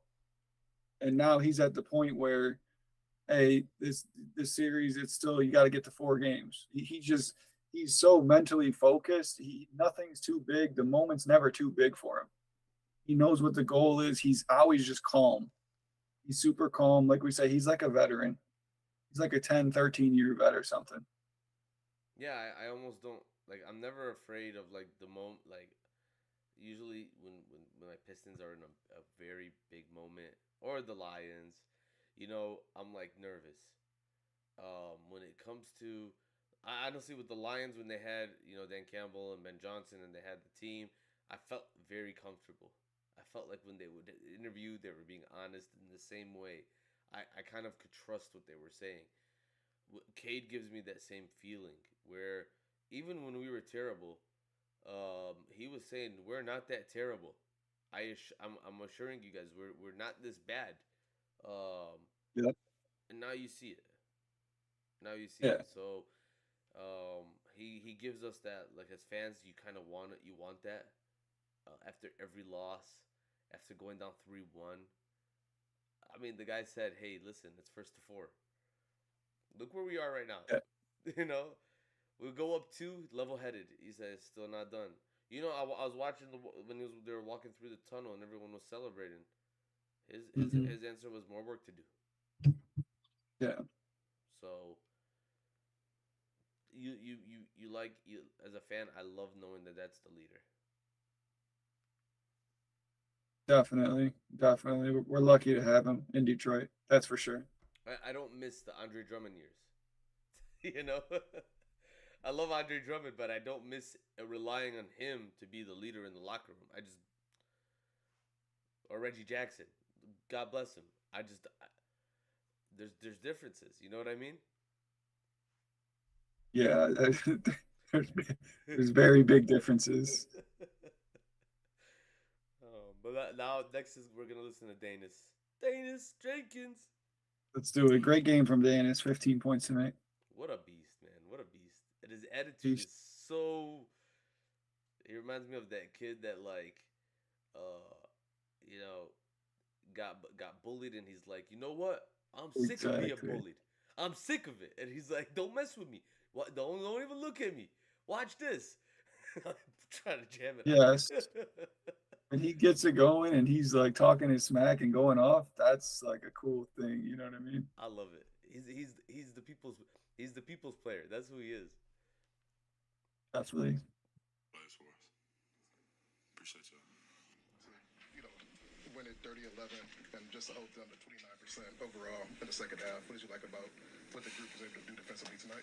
Yeah, I think we came out different than, like I said last time. We didn't execute down the stretch. This time we came out and we executed. We didn't have no laps. We didn't have no my bads. And we came out and dominated like we were supposed to. Dennis, what is it about this team's ability to go into adversity moments, but it still feel like you guys are able to come together and come away on the other side? I mean, honestly, I just think you gotta look at the backgrounds of this group. I'm not supposed to be in this position, according to everybody in the league. So I just think we just special. Man, you know what I mean? Like we just want to defy all the odds. Like, we not taking nothing from nobody. You know what I mean? We know it's us against the world. So we just try to come out and bond together. And bond together, we family. You know what I mean? So we just try to come out and we going to fight. What did you see from coming into this game that you guys would need everybody, like pretty much everybody on the roster would be contributing tonight? Yeah, we've been doing that this whole year. You know what I mean? It's just about trying to. It's not my job, but the coach's job is tough. We got a team full of guys that can contribute to winning. So he's just trying to figure out how to factor everybody in. But we know whoever step out there can help us win. What did you see out of Marcus Sasser tonight? X factor. We've been talking about it all series. Like, y'all know that's my dog. So we talk all the time. And I just told him, I know it's a lot of shots out there. And he's a great shooter. And he can help space the floor. So I knew when he got out there, I just kept telling him to be you. You know what I mean? Like, don't defer to nobody. Don't look at us. Don't look at none of us. Just go out there and be you. What did you see from JD that just allowed him to be at his best tonight? I think his energy and his spirit was right. That's all I kept telling him, especially after last game. You know what I'm saying? Just keep your energy and spirit right, and God gonna bless you. So that's all he did. there's been a lot of talk, obviously, with yourself and B-Ball Paul. You guys out of the rotation, but you have to be professional and be ready when your time comes. Speak to the coaching staff and how they help you stay ready when maybe things, maybe not, you're out of the lineup for temporarily. Yeah, I think just, I mean, it's not easy. You know what I'm saying? Especially when you feel like you can be out there impacting, winning.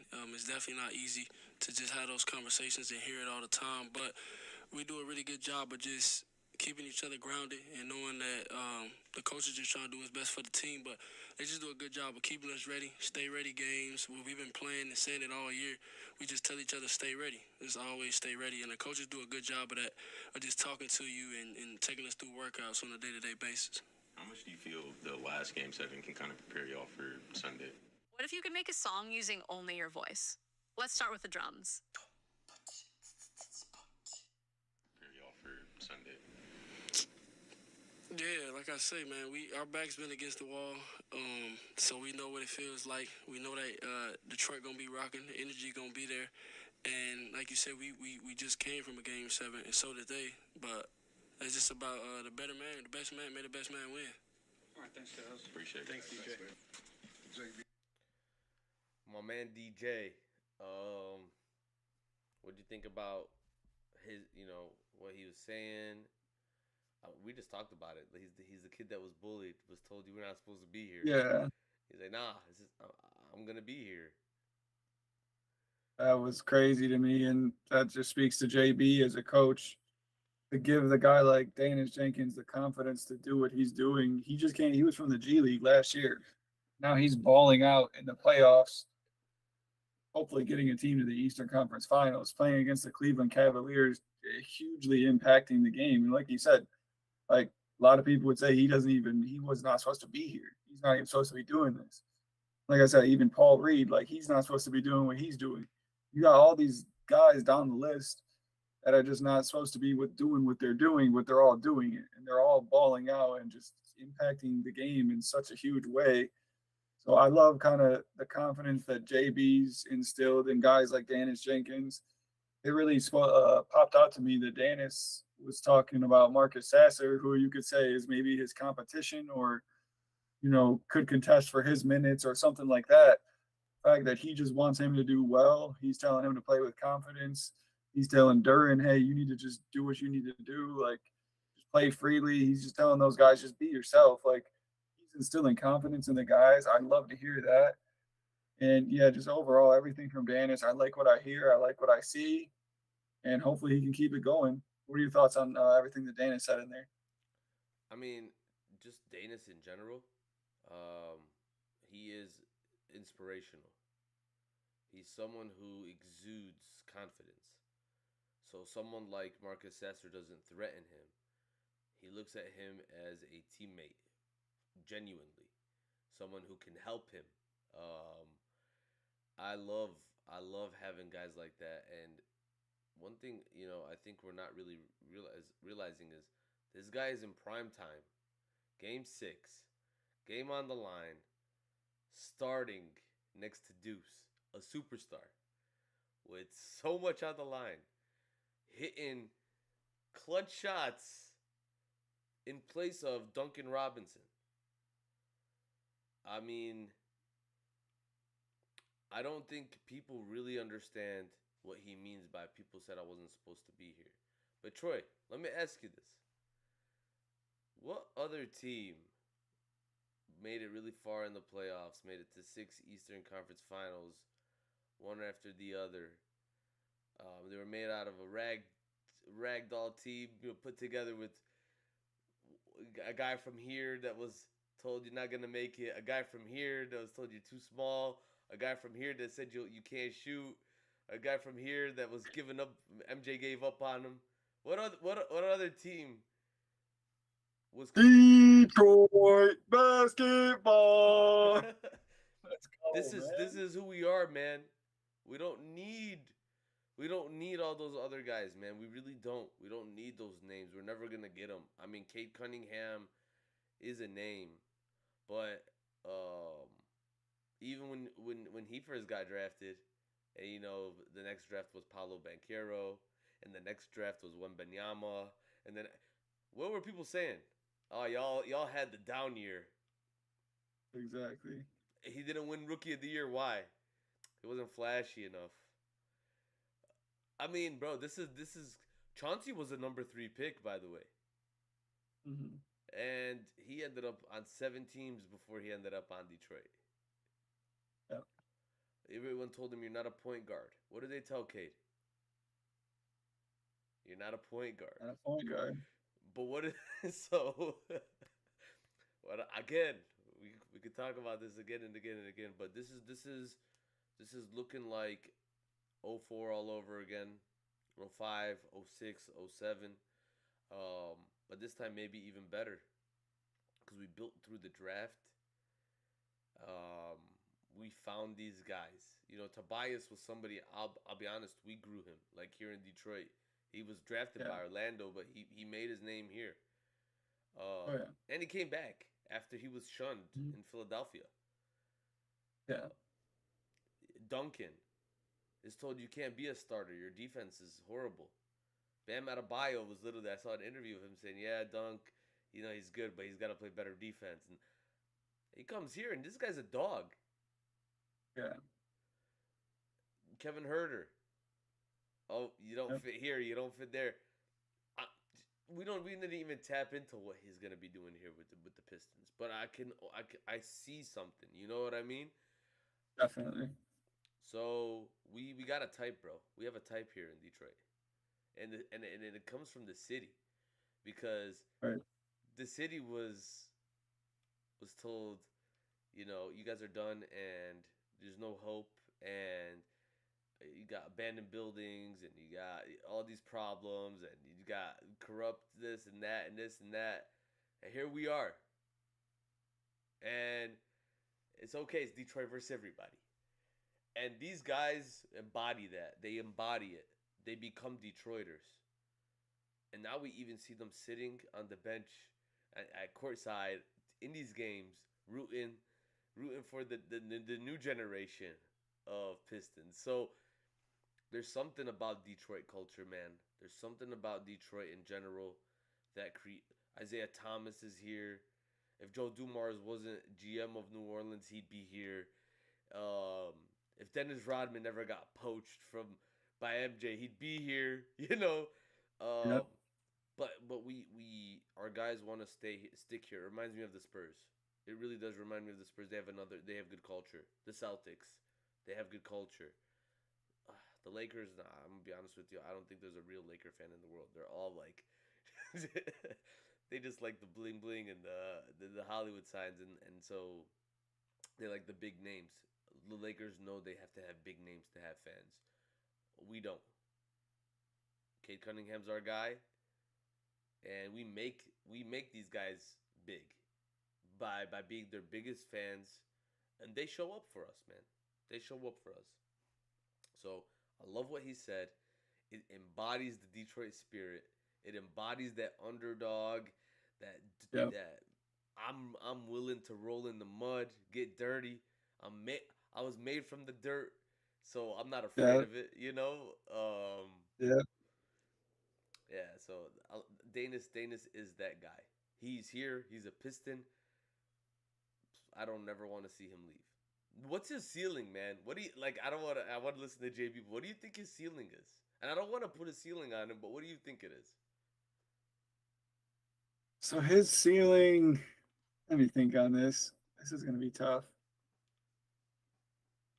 He's got a high potential because he's shown he's got a lot of speed, and that creates a lot of problems for the other team. Yeah, when he can shoot his three and, you know, use that speed to create those problems and dish it out and get those assists, he can definitely be a starter, possibly maybe even an all-star if he can even improve and build on this. And, you know, who knows where it could go. So, I mean, if you were to compare him to a guy like Dennis Schroeder or Jeff Teague, what do you think? Yeah, he could definitely surpass like a Dennis Schroeder. I think he could even be better than a Dennis Schroeder in his career. I think he's just got more potential, his athletic ability and things like that. His you know. And then Jeff Teague, he could surpass him, although Jeff Teague was very consistent throughout his career, like a true professional. So he probably has higher potential, but the consistency for that period of time, that would definitely be a challenge to live up to what Jeff Teague did. So, I mean, it'll be interesting to see how it all works out. Okay, I could dig that. I think he low key reminds me of Isaiah Thomas from the Celtics. Yeah, a little bit. Yeah. And it's his will and his how much of an underdog he is that drives him. So Mm-hmm. when I think of his ceiling, I can't. You know, I really can't because I think when he's put in that position, he thrives under pressure.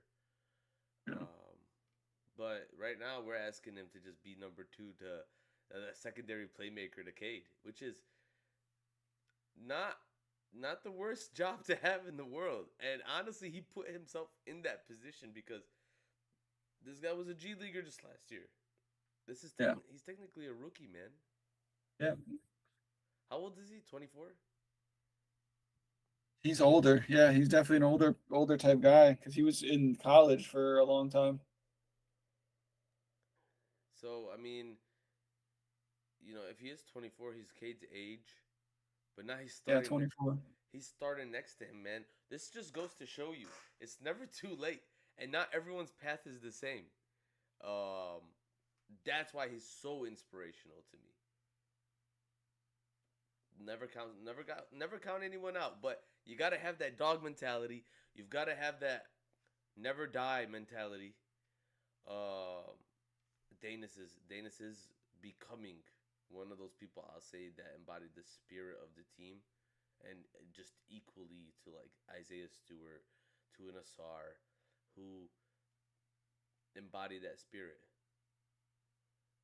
I mean, Ausar, I think his play embodies the spirit more than his personality, but Danish, he is Detroit Pistons basketball. Like, all right, let's just. Yeah. Mm-hmm.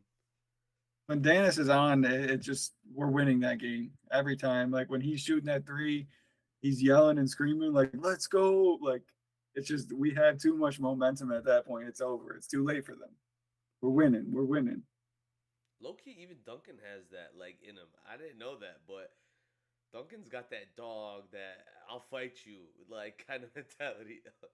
Even though I don't think he'll win. Yeah. I don't think he'll win a fight against most of the guys that he goes up against, but he'll still get up in your face. You know, he's not afraid. He's No. courageous. Yeah. Let's see what JB, the coach, has to say. Great game by JB, by the way. All right, thanks, guys. Appreciate it. JB, to hold them to under 30% shooting in the second half, what did you just see from this group defensively with everything on the line to close this out? You know, we did what needed to be done. And, you know, again, when we're at our best, you know, it's the defense that's going to carry us. It's the physicality. You know, I was pleased that we were allowed to play our style of basketball tonight. You know, where we can be handsy, be physical, legally handsy, and just make it difficult on people. And I thought up and down the roster, we did a great job of that. And, you know, it obviously helped us close the game out. JD, we've talked about B-Ball and JD all throughout the series, but for JD to kind of have his breakout game in this series and Paul Reed to also contribute the way he did, what did you see from both of them? I mean, just the will and determination. I thought it was huge for JD, you know, to be able to get going a little bit. But, you know, it starts with the rebounding part of it, what he was doing defensively for us, his communication. But the 4 offensive rebounds were huge, right? That means he's imposing his will on the game. And then all the other stuff comes from there, from that. And then, you know, B-Ball's been consistent. You know, every time he gets his opportunity to go out there, he does a great job going out there contributing at a high level. Did you know going into the game you were going to go so deep into your bench so early and ride it so much? You spreading the minutes out. Is that the plan? Yeah, that was the plan. Again, we have so much depth. You know, obviously foul trouble changed a couple of things for us, but we just trust these guys and trust the depth that we have, and that they can go out and make an impact. Guys like Sass, in the 2 years we've been here, has proven that when his number's called, he's prepared and he goes out and can give us buckets, defend at a high level. So I thought he was great tonight. Up and down the roster, I thought we had great production, great intensity. Earlier in the series, obviously, a lot of attention on Paul and his professionalism and staying ready. This year, as you put it, pretty much the whole roster contributed tonight. Speak to the coaching staff responsibility to keep their players ready when they're not playing. So speak to your responsibility. Yeah, I think it's, the assistant coaches, they do a wonderful job of making sure that guys are doing the things that are necessary so that, in these moments, in playoff games, right, that when their number's called, that they're prepared to play at the intensity that they can play at, whether it's the individual stuff, it's the group stuff. The assistant coaches spend a ton of time with these guys. Steve Scalzi, who's our player development coach, organizes all this stuff. He does a fabulous job of making sure guys get what they need. So every day, they're going game speed and they can step on the floor without missing a beat. You talked a lot about the depth, but what have you liked about the production you have gotten from Karis LeVert, not just from tonight, but what he has provided you? High IQ ADHD brains are the most dopamine addicted. Here's why that ruins everything. You watch a lot about the depth, but what have you liked about the production you have gotten from Karis LeVert, not just from tonight, but what he has provided you guys this entire series? Yeah, I think this is why, Vert's here. Vert's not afraid of the moment. He's a two-way impactful player. He puts a ton of pressure on defenses. He's got that off-rhythm cadence to his game, so he's hard to guard. He can get to the paint. He can make shots. And then he's defensively, he's a pest. He puts his hands on people. He's digging at the ball. He can get deflections, get steals, takes one-on-one challenges. Again, that's why we wanted Vert to be with us this year, because we knew what he's capable of in moments like this. You guys have won 4 games in a row now, facing elimination. Just kind of what makes y'all so hard to close out? They just don't quit. The resolve that they have, the belief that they have in one another. They just have the ability, to bounce back mentally, where they don't hang on to things, right? Like quarters don't bother them, halves don't bother them. They just move on to the next play, stay moment to moment, and try to win what's in front of them at that time. And there's a built-in trust, and there's no insecurity in our guys' chemistry. And I think that makes a huge difference in these moments. What went into Duncan Robinson coming off the bench, even though he's available coming off that injury? It was part, that, just seeing where he was. But we also did like what the starting lineup looked like. And then his ability to come in off the bench and give a spark, knock down shots, to keep our offense kind of ticking versus second unit guys. Just thought that was the right thing to do. How do you harness this momentum going into Game 7? We understand the moment, right? We've been through it before in a Game 7. In this situation, similar situation, it's win or go home. And, our guys don't want to go home. With Ausar Thompson, what did you like about, his performance tonight, given that it seemed like he had to go through a lot, but when he was out there on the court before fouling out, he was still able to perform? Yeah, he's, he's one of the best defensive players in this league. His ability, and I think sometimes he does things that are so amazing that, they get called as fouls, but he's just playing great defense. Like he gets through screens in a way that most people can't. And, it looks like, well, he must have done something illegal, but, that's just how great he is defensively, how active he can be. I love his physicality. I love his grit. I love his toughness. And there's just like impact everywhere, whether it's one-on-one, off-ball, rebounding, blocking shots.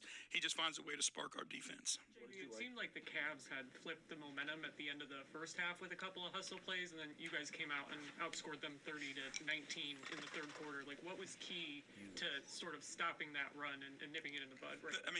Every night it's our defense, right? Like I thought in that third quarter, we were elite defensively, and that allows us to rebound, that allows us to run. So I think, the more we get stops, obviously, the better we rebound the ball, the more explosive we can be, the harder we are to guard. What did you like out of that 4-guard combo? I know you Karis versatile, but you went to that a couple times. What did you like out of that? Just the amount of ball handling and playmaking. And then it's a two-way group, right? Like all those guys out there can play both ends of the floor at a high level, so you can switch a lot of things. You got a lot of speed out there, a lot of athleticism. So if you do rebound the basketball any one of those guys could bring the ball up the floor. The other guys can run, and we can create advantages. You never wavered on Duran. How important was it to quell the noise that was starting to build around him and just let him go out and be him? I don't hear the noise. We don't pay attention to that. So, my focus on him is trying to help him play his best basketball that he can. And that's, a ton of conversation. That's our assistant coaches having conversations with him, working with him hands-on, showing him film, like all that. So that's all we focus on. Like, we just want him to be his best, and we want him to be most comfortable. All that other shit doesn't matter. Appreciate y'all. Hey, he had to close it off strong. But classic JB interview. What do you think, man? What do you take away from that? Just confident in the guys, and it showed. It shows on the court from the bench. I mean, the guys who, maybe are at the starters, for them to come in and just continue that elite level play that the starters are having, it shows that he just had a lot of confidence. He said that from the start, the plan was to play everyone and mix and match a bunch of different people and get everyone minutes and go deep into that bench. And he touched on how we had a lot of depth. And he just has a lot of confidence in a lot of different players. Even Karis LeVert, it's good that he talked about him. And like you said, Karis is definitely like our Tobias. He's one of our vets that has to really carry the team from a experience standpoint, where it's like, hey, they're the calm in some of the bigger moments where the younger guys, if they were going to lose their cool, they can look to Karis, they can look to Tobias and say, hey, well, they're not freaking out, so why should I be freaking out? They're calm. So it's definitely big. A lot of games, these playoffs, Karis has gotten a lot of minutes and maybe hasn't had the production, but it's not always the production. I think JB spoke on it, where it's kind of just his veteran leadership. Harris he's a big impact, whether it might not come in the stat sheet. He's on defense. He does what he needs to do. He pressures. And overall, what JB was talking about was pretty much everything he was talking about was defense, if you noticed. I don't even know if he talked about offense one time. Everything he said was, hey, this starts with our defense. This happened because of our defense. Ausar, yeah, he was playing good defense. All he's talking about is defense. That's the Detroit identity. This team's doing exactly what the Detroit identity is from the past, and we're doing it at a damn good level. I love that JB's fully leaned into it, kind of not the villain mentality, but he's going against the grain. Our whole team's going against the grain because we're leading with defense. And it's not really just Detroit basketball, it's playoff basketball. The teams that win in the playoffs are the teams that when they need to clamp down and get a stop, they can go out and do that flat out. So our identity is really good for playoff basketball. And I think that's why we're having success in the playoffs, is because we're leading with the defense. We're focused on getting stops, being pesky towards the other team's star players and really trying to shut them down or at least neutralize them as much as we can. And yeah, overall, I just liked what I heard from JB, confidence in all the guys and very calm. We've been here before. We know what we have to do, and we're going to go and do it. You know what I mean? What were your thoughts on everything he said in there? I just got to say it again. I love our leadership because I feel like they speak to my thoughts, right? Yeah. And when you have a leadership in a team, and the horrible years, like I love Stan Van Gundy, but the dude ruined our future. Like he really did. We got lucky, and then I kind of almost had to settle with how he built his teams. Like I wasn't bought in 100%, but hey, Brandon Jennings and these guys, they worked together a little bit. So I was like, okay, this is nice. Let me ride it. And then the team would change, and then there would be turnover, and then with this leadership, he makes sense. So things we'll talk about in a live today, he'll address it in a press conference tomorrow. And I'm not psychic. It's just because he's not shying away from the matter at hand, He's addressing the real elephant in the room. If you know basketball, then you should that's what you expect, is that he comes and he talks about the fouls that were egregious. That's what coaches do. You need if your players are not allowed to argue with the refs, the coach sure as hell has to, right? And if he's not allowed to, if he's gonna get a tech, he's gonna go to the press conference and say, I need to send these into the NBA. Not that I think that the refs are bad, but I think these calls need to be looked at. And maybe we may be wrong, but I don't think we are. Because our guy, exactly what Cade said about Ausar, JB carries that same sort of aura. They can complain about us all. I know on Twitter they're all like, oh, why need Detroit? Now they're whining about the refs, you know? And they got more free throws. So I don't give a crap about anyone that lives in that land. Whatever, the land or whatever they call it. I don't care. I got told about the credit that they deserve. I know I disconnected. Did you hear everything I just said? Yeah, I heard everything. Okay. But that was my take. I love how he gave credit to everybody involved. He did talk about offense a little bit, but it was in the aspect of how he handled his rotations, and why. Again, we asked this question, right? I promise I didn't watch this press conference. I asked you this question about Duncan because it was something I was interested in. It worked. It was something we were talking about.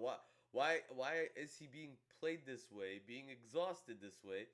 Well, hey, bring him off the bench against some second stringers, and now you got 17 points in how many minutes did he play? 15?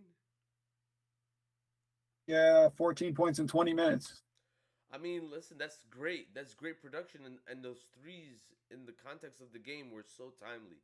So you're getting timely, great play from B-Ball Paul, productive play. Yep. You're getting it from Duncan. You got it from Sasser. If you're going to get it from every single guy, and you're still going to give your starters 30 minutes, 40 minutes, man, you're doing a hell of a job coaching. You're doing a hell of a job, and keep doing it. And then that's besides the fact that he's really good at balancing personalities with production. So he mentioned Duran. He mentioned Ausar. Sometimes I'm just like, man, get Ausar out the game. He's turning the ball over too much. But then I look down at the box score, and I also, he's got 5 steals. And he's a +8. So balancing that isn't easy. That's what Danish was saying. It's actually really hard because everyone's good, but also everyone's young, and everyone wants to get paid. Everyone wants to be him, you know? To be an NBA head coach is really hard. You get these guys that all want to be him, that all think they're gonna have Nike deals and mansions and the deal, you know, the contract, and you have to be able to juggle that. JB does such a wonderful job. I'm hoping, similar with the Lions, you know, they got that core. The core's starting to grow up. Now, what do we do financially? I'm hoping that we have a good GM, too, a good GM-coach relationship to be able to handle all that. But overall, Coach, I have no worries about Coach JB. Keep doing you, and you can afford a cuss word here and there. I don't care. So, I think I also sometimes I want him to be more angry when the games are not going our way and the refs are being crazy. But I really respect the way he's handled a lot of that adversity too as well. Yeah, I just love the way he handles himself. He's super intense. I like how he screams at refs. I like how he's like, yo, this is, or he'll go into like a press conference after the game. You're like, this is unacceptable. He'll bang the table. Paper ass. Yeah, exactly. Yeah, and you know, in the past, we have not always had coaches who were that intense and were actually willing to have the balls to say something about it. Before it was like, hey, Monty Williams was like, oh, well, we can't control the refs. We just got to be better. No, JB is like, yo, this is some BS. These dudes are screwing us over. This is unacceptable. They did this, and that, and he's not afraid to call them out. He's had a lot of success in the NBA. Of course, the former Cavs coach, and they had a lot of success with him and decided to go and get rid of him. And, we happily scooped him up, and he's been a blessing for us. I mean, we've gone to very high heights with him as our coach. He's everything we represent. He believes in our guys, even the underdogs. And, after getting kicked to the curb, he's like, kind of like he's one of those misfit toys. He's an underdog himself. He was gotten rid of and said, you're not good enough. We don't want you here. We're like, okay, come on, let's go build something. And he's got that hunger. He really wants to win, you can tell.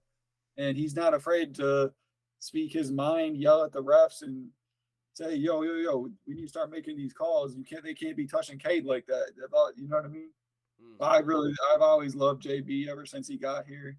Maybe it was just because of, coming from Monty Williams, how he was so like calm and he never wanted to say nothing or get really loud and emotional and be like, hey, he never was doing that. So maybe it was just coming from that and such a big change. But I just love JB. I love how much he's yelling at the refs.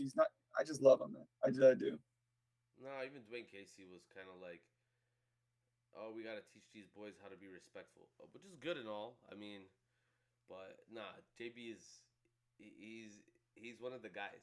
He's one of the guys for sure. I don't know if you want. I'm gonna also play the Cleveland side because I want to see what Donovan Mitchell, James Harden, and the guy that the Cavs still say is better than JB, Kenny Atkinson, have to say, because I don't think he's actually better than JB in any way. But let's listen here. Yeah, let's do it.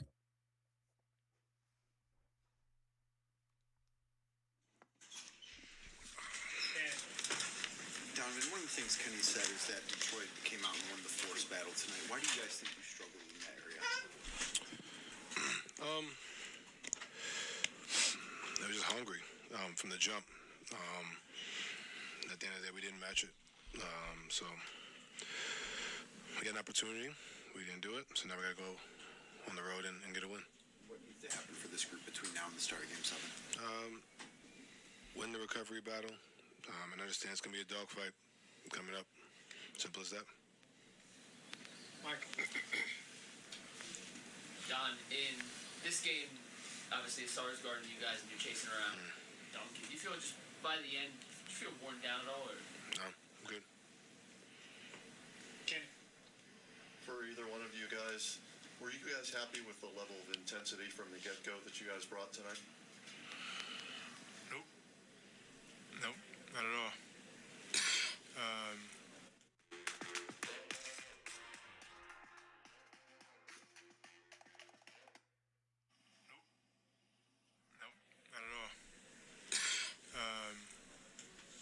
Not at all.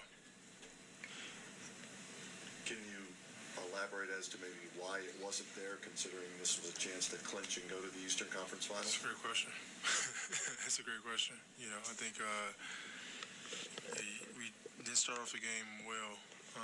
Still had the lead, and then just throughout the course of the game, we never really kicked it to that second level, or even second level, which is the level we need to get is 3 or 4, but we just never really got it to that level. We had opportunities, little small spurts, but it was never like a consistent flow on both ends of the ball, which is a little frustrating, but you can't do nothing about it. You gotta start focusing, gearing our mind for one game on the road. Jimmy. James, you've been first round. You were saying that we're the ones the media makes Game 7. We put so much stakes on it and stuff like that. What is the right balance for you guys with playing like it's just another game, but also recognizing the stakes? Just gotta go play one game. Like it's one game on the road. Like there's no other way to put it. You know what I mean? Obviously, you got to be detailed. You got to get off to a really good start, and you got to maintain and sustain it for entire game, however long that takes. So it really is just one game, and we got to. That's not necessarily play perfect, but we got to do the details that we've been preaching. Donovan, when you had the Raptors were throwing all kinds of weird defenses at you, you found your rhythm in this series, and then tonight less so. When you have a these playoff struggles, or a game that didn't go the way you want. Mm-hmm. How do you bounce back? How do you pinpoint when it's changed? Well, I can't dwell on it. You know what I mean? I missed shots tonight. Do I think some of them were tougher shots that I could have got better? Sure. But you could say that. I can say that about every game, right? So I'm not here to look at the fact that I missed shots. It's just the overall force and impact of the game. Tonight I missed shots. I've been making them most every game this series, and tonight I didn't. So I'm not worried about that. It's more so the everything else. Yeah, we missed an opportunity. But I can't do nothing. We can't do anything about it. We got to go out there and win on the road. For either one of you guys, you finished the first half on a 7-0 run, but then they started the third quarter on a 10-1 run. That 10-1 run, what did you notice that allowed them to get off to such a good start in the second half? Force. Simple as that. And to James's point, that's what's upsetting. But it starts with all of us. It starts with that first group. When we get hit in the mouth, we didn't punch back. And we have throughout the course of this playoffs. And tonight we didn't do that.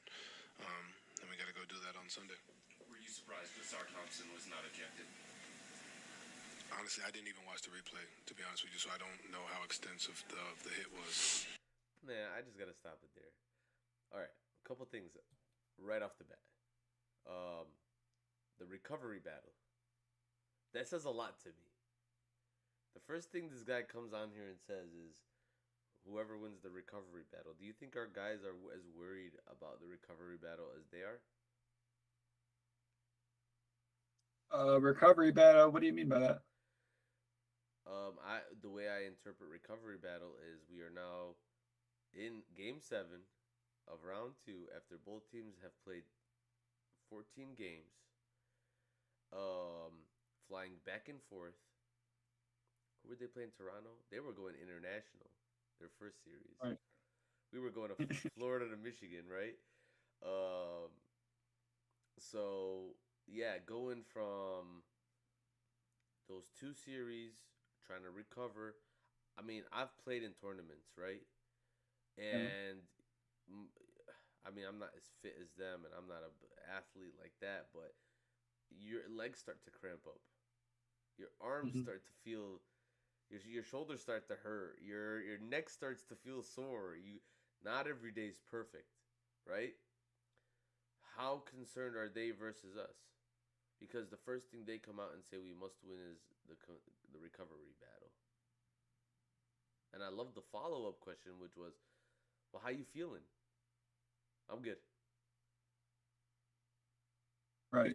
Yeah. So they were more talking about that. And then what Cade kind of said was, I just let the adrenaline take over, and then it's over after that, is what he kind of said. So and I think that pretty much is the most powerful thing. These guys are all playing the superstars like 40 minutes a game, pretty much. And these games are just one day off, and then you're right back at it. Super intense, super physical, especially this series in the East.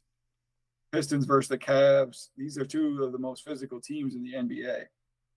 And both of us went to Game 7 last series. Now we're going to Game 7, another series. This is 2 series in a row of going to Game 7. Completely intense basketball, intense defense, physical, game in, game out for 13 games going on 14 games now. So it's definitely a big factor. And we're younger. Those guys, they're a little bit older, especially the James Hardens of the world. Mitchell, he's been in the league for a while now. I think Cade, Duran, all of our guys are on the low 20s area for the most part. So we have that younger super strength, super healing.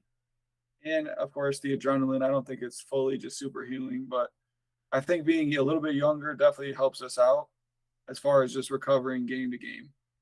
Do you think we have the advantage knowing that we played deep into our bench this game and they really, where's Keon Ellis? Where's Tyson? They brought on Tyson the other game just to try to fight Stu. And then Keon Ellis isn't playing. I wonder really how much are their guys playing, because I only see Dennis Schroeder come in. Yeah. I don't see Thomas Bryant.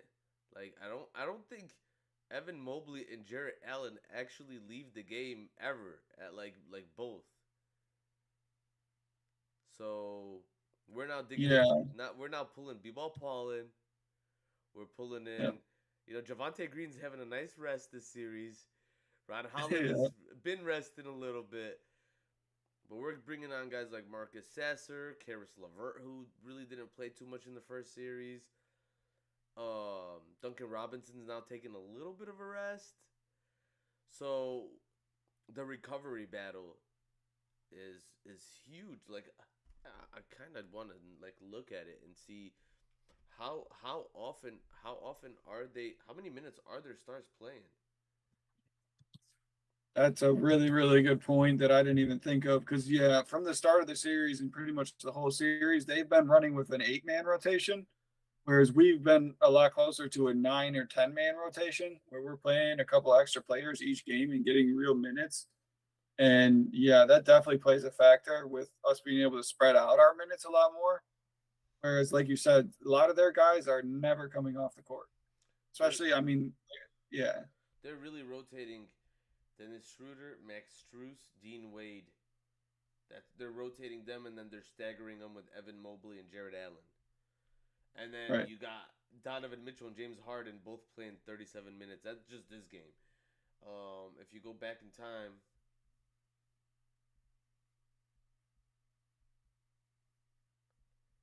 let's look at game 5.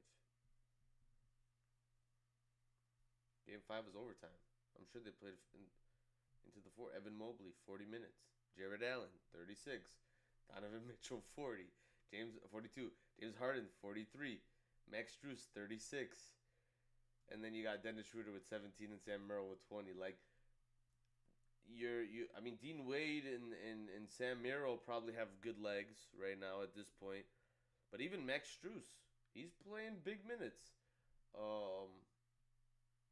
For a guy being asked to guard Cade Cunningham. And these guys are being asked to guard Cade Cunningham, so they're trying to give them the rest. But at some point, I mean, we saw it today. Donovan Mitchell looked slow.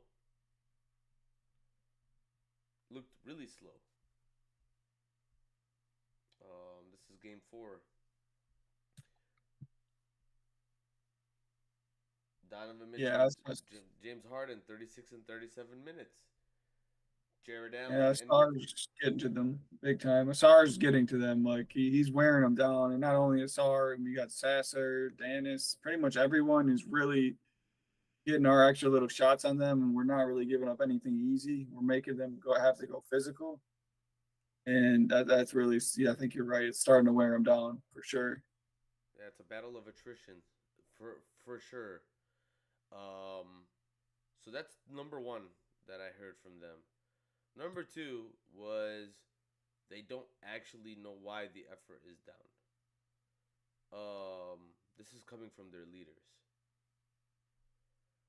So, again, you look at how Cade answers things, even Danish, and then you look at how they answer things, and I'm just, and you don't win basketball games at the press conference, but psychologically, it tells you a lot about what their mind state mentally is, and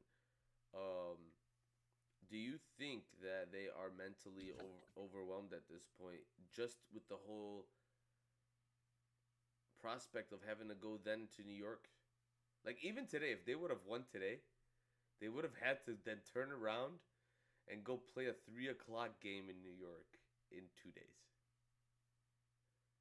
It was almost better. Oh, listen, it was almost better for them to lose it. Mm-hmm.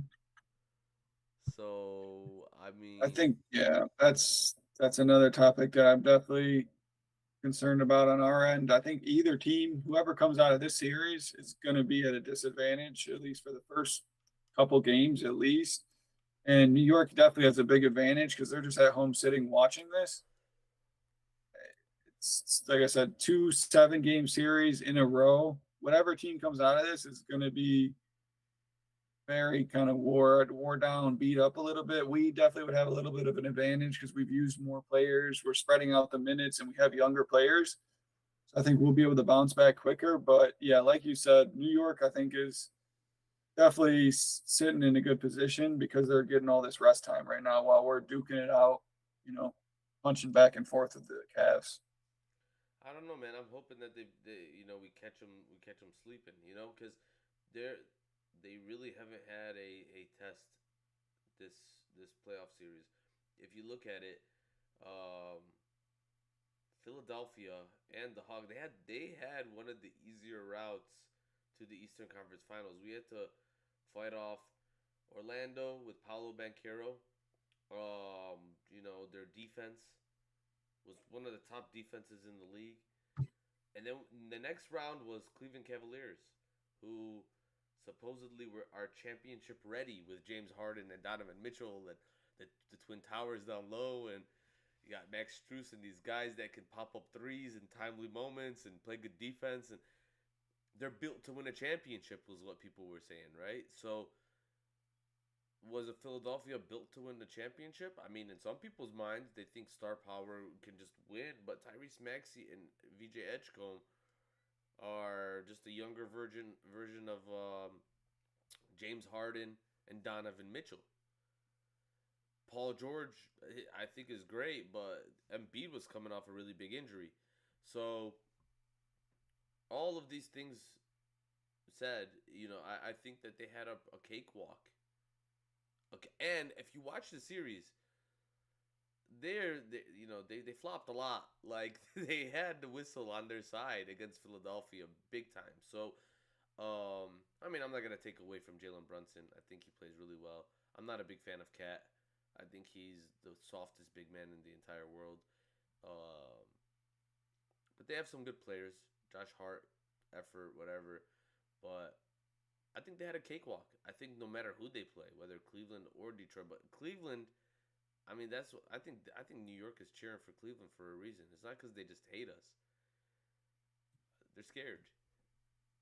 Yeah, we dominated them in the regular season. I think it was 3-0, and we were blowing them out emphatically. It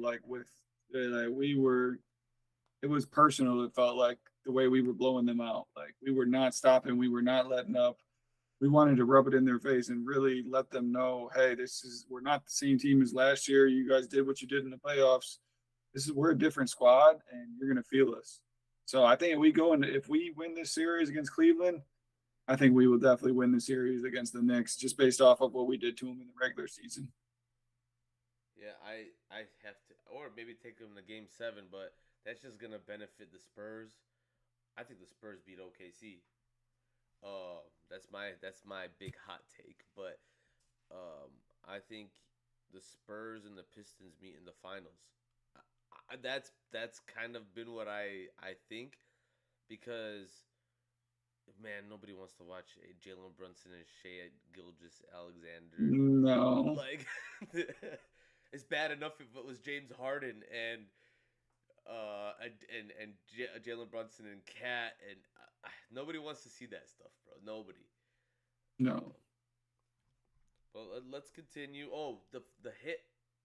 Why did they make such a big deal about the push to Ausar? Like, what is that? Like, why? They're just trying to get something to write about.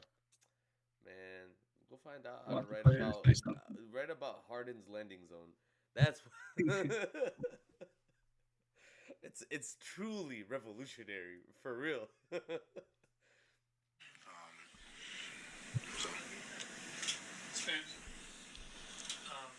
Obviously, Kenny talks a lot about you guys kind of setting the tone, your personalities, and how you kind of handle these types of situations. How much do you guys kind of lean into that and understanding when you have a game like this, you got to flush it out? Excuse me, you're reading wrong. Put these on. Show me your book. I'm gonna take a picture of it. Now it's gonna. Have a game like this, you got to flush it out. I mean, everything you want is on the other side of hard. Nothing good comes easy. You know what I mean? That's kind of how you have to look at it. We could sit here and dwell on this and carry that into Sunday. What's that going to do for us, right? So, understand, we have an opportunity. We missed it. Now we have another opportunity on Sunday, and that's the mindset. You guys have been part of plenty of game sevens with people, like, even reflecting back to how the first series went, going into a game 7, what can you kind of pull from just the more recent experience you guys have with that to go into that? It's going to every little bit of energy, effort. We may make shots, we may miss shots. We got to stay collected, stay together. We're on the road. I have no doubt Cavs fans will be there too. So at the end of the day, bless you. At the end of the day, we all we got, and we're on the road and go from there. Last one, Jeff. When either one of you, when you feel that intensity isn't there, as you said, James. So you guys are in your huddles during timeouts. What do you say to each other to maybe get that intensity back? I think it's unlimited encouragement, honestly, from each and every guy. It's nonstop. Encouragement. It's enthusiasm, and it's guys uplifting each other. Trying to motivate each other. All the right things, the positive energy. You know what I mean? And so, like I said, there were spurts where we like in the second quarter where we played well. And I think it started with our defense, and not shooting the basketball well.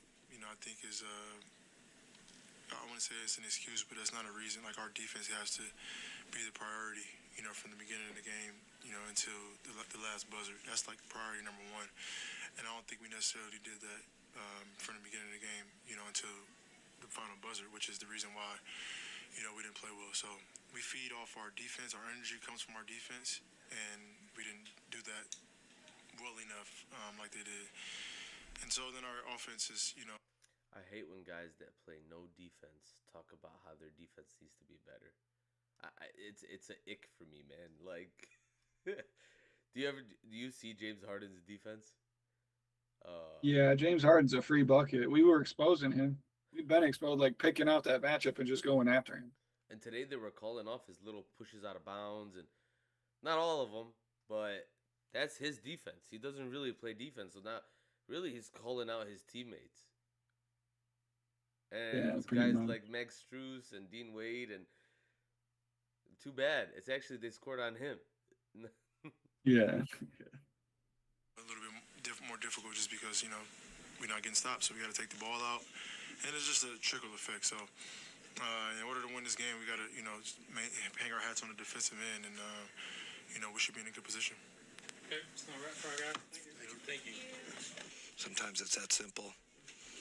Hard to beat a team four times in a row, in the NBA. They came out. I just give them credit. We weren't sharp. They were sharp. They shot the heck out of the ball. 16 for 36 from three, and then, 13 offensive rebounds, so, but really, story about them being super sharp, and we weren't, and that's what happens.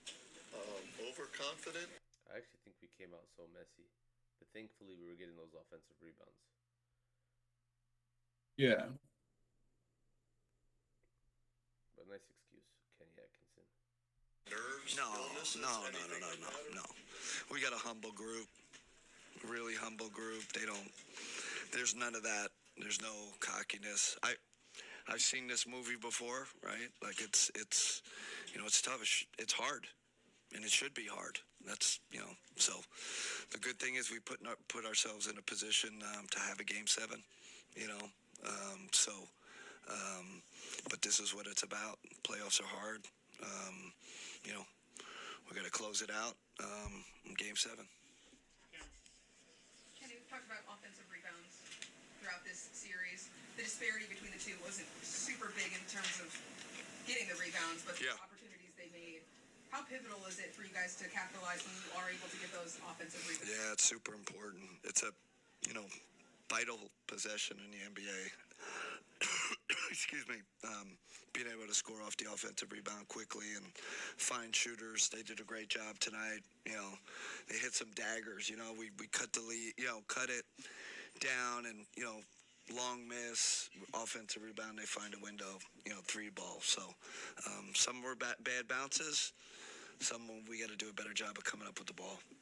If you're a solo creator who's still manually editing all of your short form clips, you need to check out. Shout out Duncan. He's talking about those Duncan shots right there. Bad bounces. Some we got to do a better job. But even with those, man, they had the same opportunities. Like, they just didn't capitalize on them. I remember there was like one sequence where they had 5 offensive rebounds in a row when they were trying to come back, and They just couldn't capitalize. But coming up Yeah. with the ball. That and turnovers. Again, these lessons that you've been taking from this series and even the last one, that Game 7 of the last series, how do you apply what you've learned into a must-win Game 7? Yeah, we know how important a possession game is. These guys know. They know. At the end of the day, you want to get more shots than the other team. But if you turn it over and you don't rebound, or don't rebound well, you get too many opportunities. And when the teams are pretty even and you have that disparity in opportunities, it tends to bite you in the back.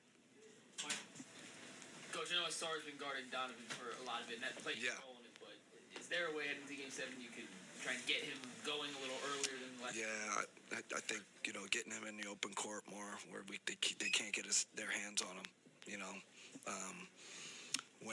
when it's in the half court, it's clutch, grab, hold, we got to get him in space, again, in the open court, kick aheads, kick acrosses, all that. But right now, that was a log jam tonight. All of us, we had a tough time getting free. And at the end of the day, that's on us, right? This is how the game's being called. We have to adjust to how the game's being called. I said that from day one. Credit to the Pistons. They're, physical and all that, but we have to find a way to play with more force offensively. Back series, Game 7s, can you, I guess, rely on the experience from the last series in a Game 7 that helps you in this, or is that kind of relevant? Yeah, I think, I don't know. I look at it as we have a great opportunity still, Luckily, we put ourselves in a position, where we have two shots at this. We'll gather the troops. We'll look at film. We'll, make some adjustments. But like I said, this is, winning 4, beating that team, especially a team that won 60 games 4 times in a row. It's not easy. But this is supposed to be hard. If it wasn't hard, we wouldn't be in it. So, great challenge for our group going to Game 7. Kenny, you were talking about pregame. This was a good opportunity, but also we have proper fear with this team. We know what they did against Orlando. Does that help you when you're not looking too far ahead? That way you can just focus on whatever the next game is. I feel like it would be easy to look far ahead, look at what's coming next, but when you can just view Game 7, okay, we have to flip that switch and go straight to that. Is that mentally, I worded it weird, but is that how you kind of, flip the switch for them? I think when the buzzer sounded, I heard, it's like you just flip it. You're on. There's nothing you can do. Again, and I heard the word opportunity in that locker room. We got a great opportunity still, not going to be easy going on the road for Game 7, but, Game 7s are a toss-up, especially two teams even like this. We obviously got to play better. I mean, that starts there. But I see the group right now, no heads down, no, hey, we blew that, none of that, They play great. We didn't play so well. Now we gotta flip the narrative, Game 7. Between how he's being guarded and also chasing around, Jenkins and Robinson on the other end because they've been moving a lot off ball. Do you feel like Donovan got a little fatigued at the end there, and that's why he couldn't finish inside? I don't know. I got to look at it. I don't think it was fatigue. I didn't feel like that. I feel like he's pretty moving well, and for us, it always, and that's just Donovan, the group. We just have to keep trusting the pass. And I know it sounds simple. When they really pack the paint, and we gotta hit more singles. I think make the game easier on us. It felt like we got in a mode where just kind of put our head down, and it was at a good intention to be aggressive, but then we got to read that crowd better. I think that's a big key. And then Paul Reed's been someone that's hurt you guys the last few games, and Journey going tonight. Just with their bigs, what do you think worked for them that you guys could do a little better for Game 7? They won the force battle tonight. We won it last game. They won it tonight. That's how this goes. They're more forceful in their drives, rebounds. they just had the advantage in being a more aggressive team. It's just very, very clear. But again, we just got to switch it, right? We got to turn the tables. Big key. Going into a game 7, we can't not be the more aggressive team, and they were tonight. Okay, let's go wrap the coach. All right, thanks everybody. Yes, we were. Kenny Atkinson, what are your thoughts? So he alluded to kind of what JB was talking about when JB said they allowed us to play our game tonight, the way we like to play basketball. And Kenny Atkinson, he also acknowledged that as well when he said, hey, they were letting them pretty much play their style where they were grabbing and holding. And that's our style of basketball. We're physical. We're not even going to let you move around freely, much less get a shot off freely, anything like that. We don't want you doing nothing. We don't even want you to move. We want you to stay right where you are. If we can hold you, if the refs are going to allow us to do that, which they have all year, and then they've decided to pick and choose certain games in the playoffs. But if they allow us to play our game, our style, which is a lot more physical, and let us play a physical game, that's going to be our style of game. And Kenny, he noticed that for sure. He said, we got to just make our adjustments. We can't complain about it. That's just what it is. We got to try to out-physical them. Which what I love is they're not going to beat us at our own game. So they're going to try to, but they can't. When it comes down to being the more physical, gritty team, we're going to beat them in that battle. So they can't come down to our depths and beat us at what we do. And other than that, I mean, I love that he got asked about Paul Reed. Who would have thought that Paul Reed would be having such an impact? And Duran. B-ball Paul. And Duran. Clown this whole series. So exactly. So just the fact that he's even getting asked about them and what he said was pretty much they were just a bigger force. JB talked about we had the will. Cade talked about we just had the will. A lot of these words are being thrown around, which is essentially comes down to who wants it more. And it seems like when it comes down to the paint, that's where it really gets physical, the nitty gritty, where it comes down to just who wants it more. And like Kenny said, we had more force. We just wanted it more. They got two really good bigs, Evan Mobley and Jared Allen. Those are top of the line, cream of the crop, some of the best bigs in the whole NBA. And we're matching up with them between Paul Reed and Jalen Duran. I couldn't be more happy with what they've been doing. He didn't really sound nervous. He kind of sounded like they know what's coming. They got another opportunity, but he should be nervous. He should be nervous. I think he knows exactly where they're at, and he knows where we checked them right now. We checked them and backed them in a corner because when we talk about the bigs, number one, by the way, they hold too. Like, I think it's BS when he talks about they let them play their way. I mean, Max Strus literally holds Cade all game long. Dean Wade, the way he guards Duncan Robinson is insufferable. Like, I want to punch the guy. Same with Sam Merrill. Sam Merrill literally grabbed Ausar. That's why Ausar threw him to the ground. So, yeah, they could talk all they want. Even in the trenches, you got Jared Allen holding, Evan Mobley more so, but the holding, James Harden literally grabs at jerseys. So they can say what they want. I just think we do it better. Like, I think we play more physical and we play that style better. But they're not innocent in any way, and that free throw disparity is just insane. So I wanted to get that clear because Kenny Atkinson can try to gaslight the media all he wants. Everyone has eyes. And everyone has a Twitter apparently. So go look at Twitter, Kenny Atkinson. We all see it. They put them in replays and slow motion. It's all there for you. But other than that, I think they are scared, and not because they think that we're necessarily the better team, but I think Kenny Atkinson realizes that JB outplayed him roster management wise. They're evading questions about fatigue. They're evading those questions. And if you notice, those questions are being asked to them and not the Pistons. Maybe to Cade, because he came from injury. But why do you think they're not asking about Jalen Duran and Stu and Paul Reed, because the guys play 28 minutes a game. You know how many minutes a game Jarrett Allen and Evan Mobley have been playing ever since the first series? Close 35 to 40 minutes a game each. They are fatigued. And you make it past this round, you're still fatigued.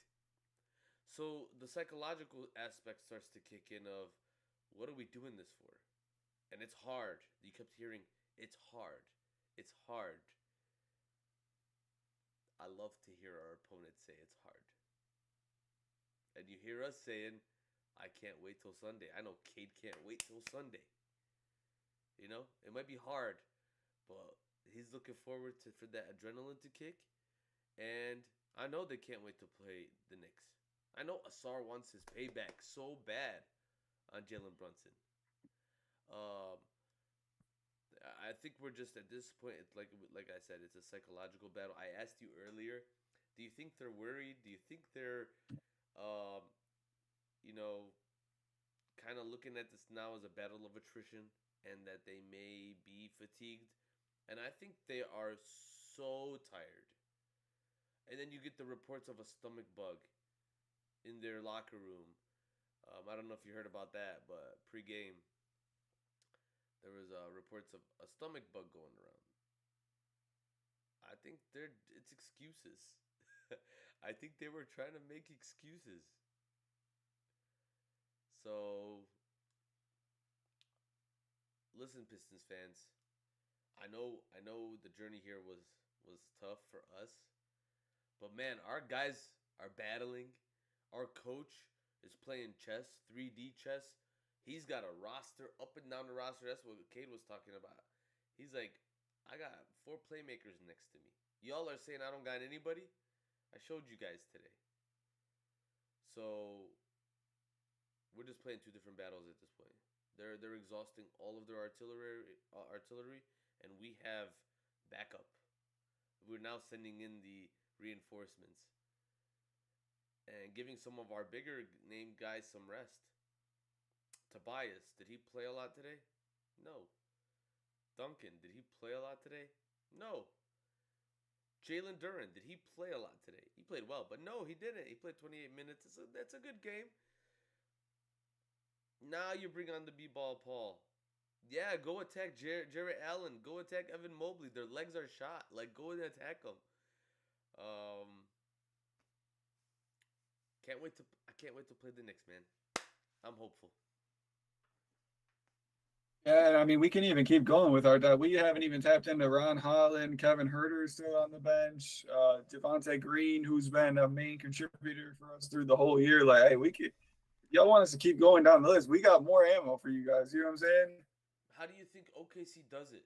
How do you think they did it last year? It's attrition. It's staying healthy and rotating your guys. It's a different game nowadays. People are flying up and down the court, and there's more than 100 possessions a game. So, that's another thing our team does well.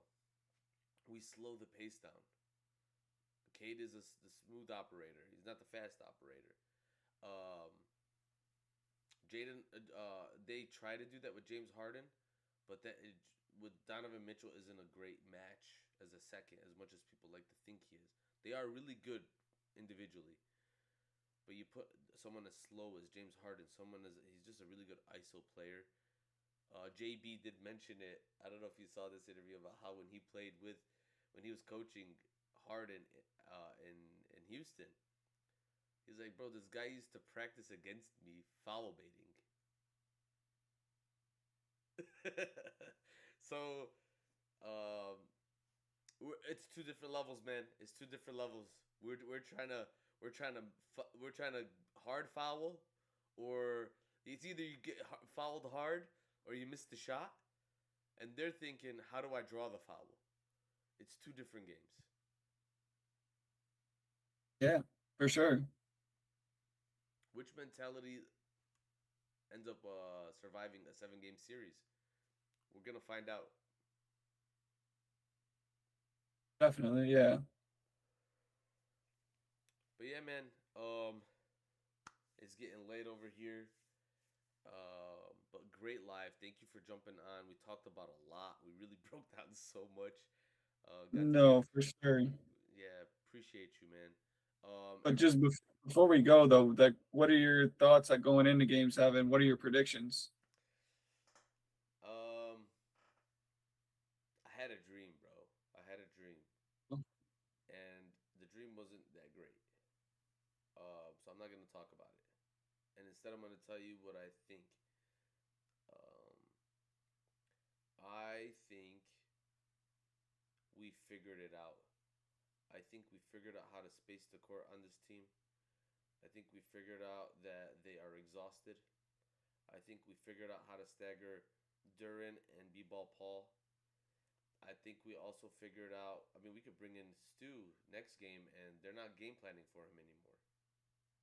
So, like, there are so many things that we figured out that are they going to throw Tyson at us? Go ahead. You know, like, give it a shot. They're going to throw Keon Ellis at us? Go ahead. Give it a shot. But I think that we have the ammunition. The only thing I'm worried about is just a legacy game. You know, from Harden or Donovan Mitchell. But again, that legacy game should be them choking. Because that's what their legacy has been so far. So I'm really hoping that they choke and it's not us. The way that the world works is that young guys usually end up failing because that will teach them a lesson and then they will be better next year. And I'm really hoping that that's not the case with our team. Because I think we're a really great team. I think we should win. I asked main event this yesterday. If you make the foul shots equal, or even like they were today, fair, whatever, reasonable, does Cleveland still have 3 wins? No. There you go. So who's the better team? I don't think there's a lesson that we have to learn here. I think we learned it. So with that said, I think we win. It's at home. I'm going to say we do beat them in a blowout, bro. Let's go. We're going to beat them by about 15 points. I think we close them out in the fourth quarter like we did today. Bring in Duncan Robinson with some fresh legs. Hit a couple threes.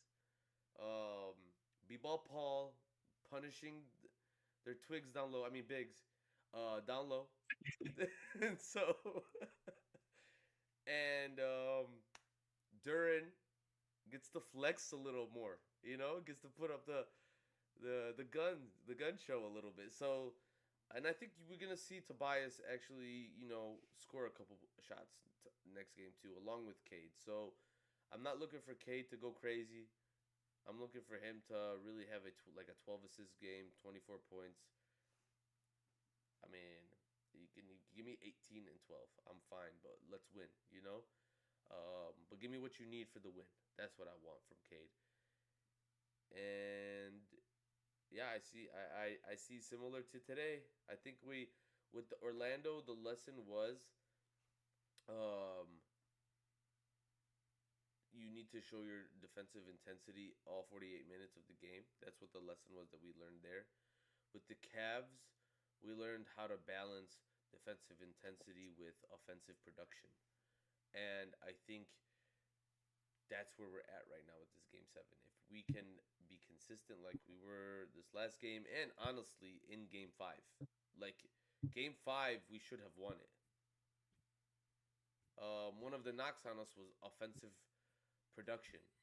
I think we've shown in this series that we can produce offensively. But can we be consistent? Along with having our defense be, you know, for 48 minutes. I think tomorrow we prove to the world that, like, yeah, we can. And I'm hoping that it's similar to how we blew out the Orlando Magic, Game 7. And it's going to be Detroit basketball. Cleveland fans are going to be leaving home early, even if they try to come there. Then we'll be preparing for the Knicks. quick turnaround. Yeah. I mean, I'm right there with you. I'm predicting a blowout. I don't think it's going to happen late. I think it's going to happen early. Very similar to the Orlando Magic game. Like you said, it's been a long series, and I think we have finally figured out what they were trying to do against us. And I think we're just flat out the better team. We're more deep. We're going all the way down to our bench, and like these guys are balling out from top to bottom. Every single player. I think everybody's running on full cylinders right now. And yeah, I think that Orlando Magic game 7 where we dropped 40 in that second quarter and it was pretty much over after that. We just kind of ran away with it. I think it's going to be very similar. I think we come out, get an early 10, 20-point lead right off the bat with our suffocating defense. And then I think we're just hitting shots and just more locked in than them and just locking them down on defense and not really letting them score anything. And I think we kind of just ride that through. I'm looking for a big game from Cade. I think 30 plus. He's going to be consistent, probably at least 10 something, 10 plus, probably first quarter. And then I see him in that third quarter adding on maybe, 10 more, even late. I think he's just going to be relentless, unstoppable scoring Cade. I think he's going to be really taking over this game. And then Ausar, I'm going to look for his defense similar to today, where he's pretty much suffocating their stars and not letting them do anything and really just imposing his will on this game and leaving a huge impact. And all the guys, really. I think it's going to be a team defense, everybody. And yeah, I'll keep it short and sweet. I do think we're going to blow them out. I think we finally have them fully figured out, and I think we get the win for sure. What are your predictions for the next round? They won Game 7 already. What are your predictions for the next round? Early predictions. We're beating them in 5 or 6 games. I think the league's going to make us go to 7. But I think we beat them. And this time in Detroit. So I think they want to tire us out so much so that they can give the Spurs or OKC the easiest matchup possible from the East. Right. I really truly believe that, and hopefully our guys can. Listen, if we win the Eastern Conference, I'll say it was a successful season. Just making it to the finals. However, if we make it to the finals, man, it's an opportunity. It's an opportunity to really make a stamp right there on a good start for Cade's legacy, Ausar's legacy, Durin's legacy. It got hurt a little bit, but just right off the bat, young, up and coming team similar to the Thunder hit the league strong with no one expected it. I literally watched, I forgot which podcast it was, but it was a big podcast with NBA players and stuff. And the lady was like, if the Cavs win, James Harden and Donovan Mitchell finally get a championship. And if the Thunder win, Shea becomes the first player, blah, blah, blah. And then she just doesn't even mention the Pistons. And then somebody in the comments goes, and if the Pistons wins, they stop all of that from happening. And I'm like, yup. That is what the Pistons do. We, even when we win against the Lakers in 2004, you said that they just never won. And I'm okay with that. So, if we win, and the narrative is everybody else blew it, I'm okay with that. You think Orlando Magic blew it? I'm okay with that. You think the Cavs blew it? I'm okay with that. You think the New York Knicks blew it? I'm okay with that. You think OKC blew it? I'm okay with that. But our legacy in Detroit here is always we love our guys. The media doesn't, and who cares? Because it's Detroit versus everybody all the time, every day. And you know what, man?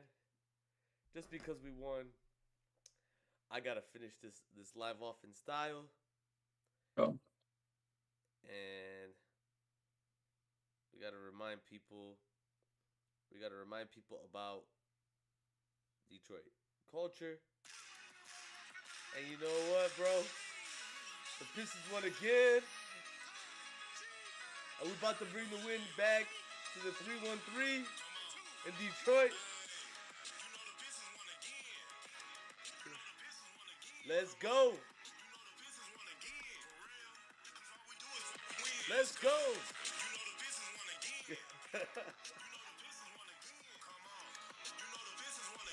All right. Let's go. Man, I'll see you later, bro. Have a good night. Everybody here, please go follow my man, Detroit Fan TV. 313 Sports Guru. And make sure to follow my boy Main Event on all our socials. Have a great night. Pistons won again. Game 7 Sunday. See y'all later. Peace out.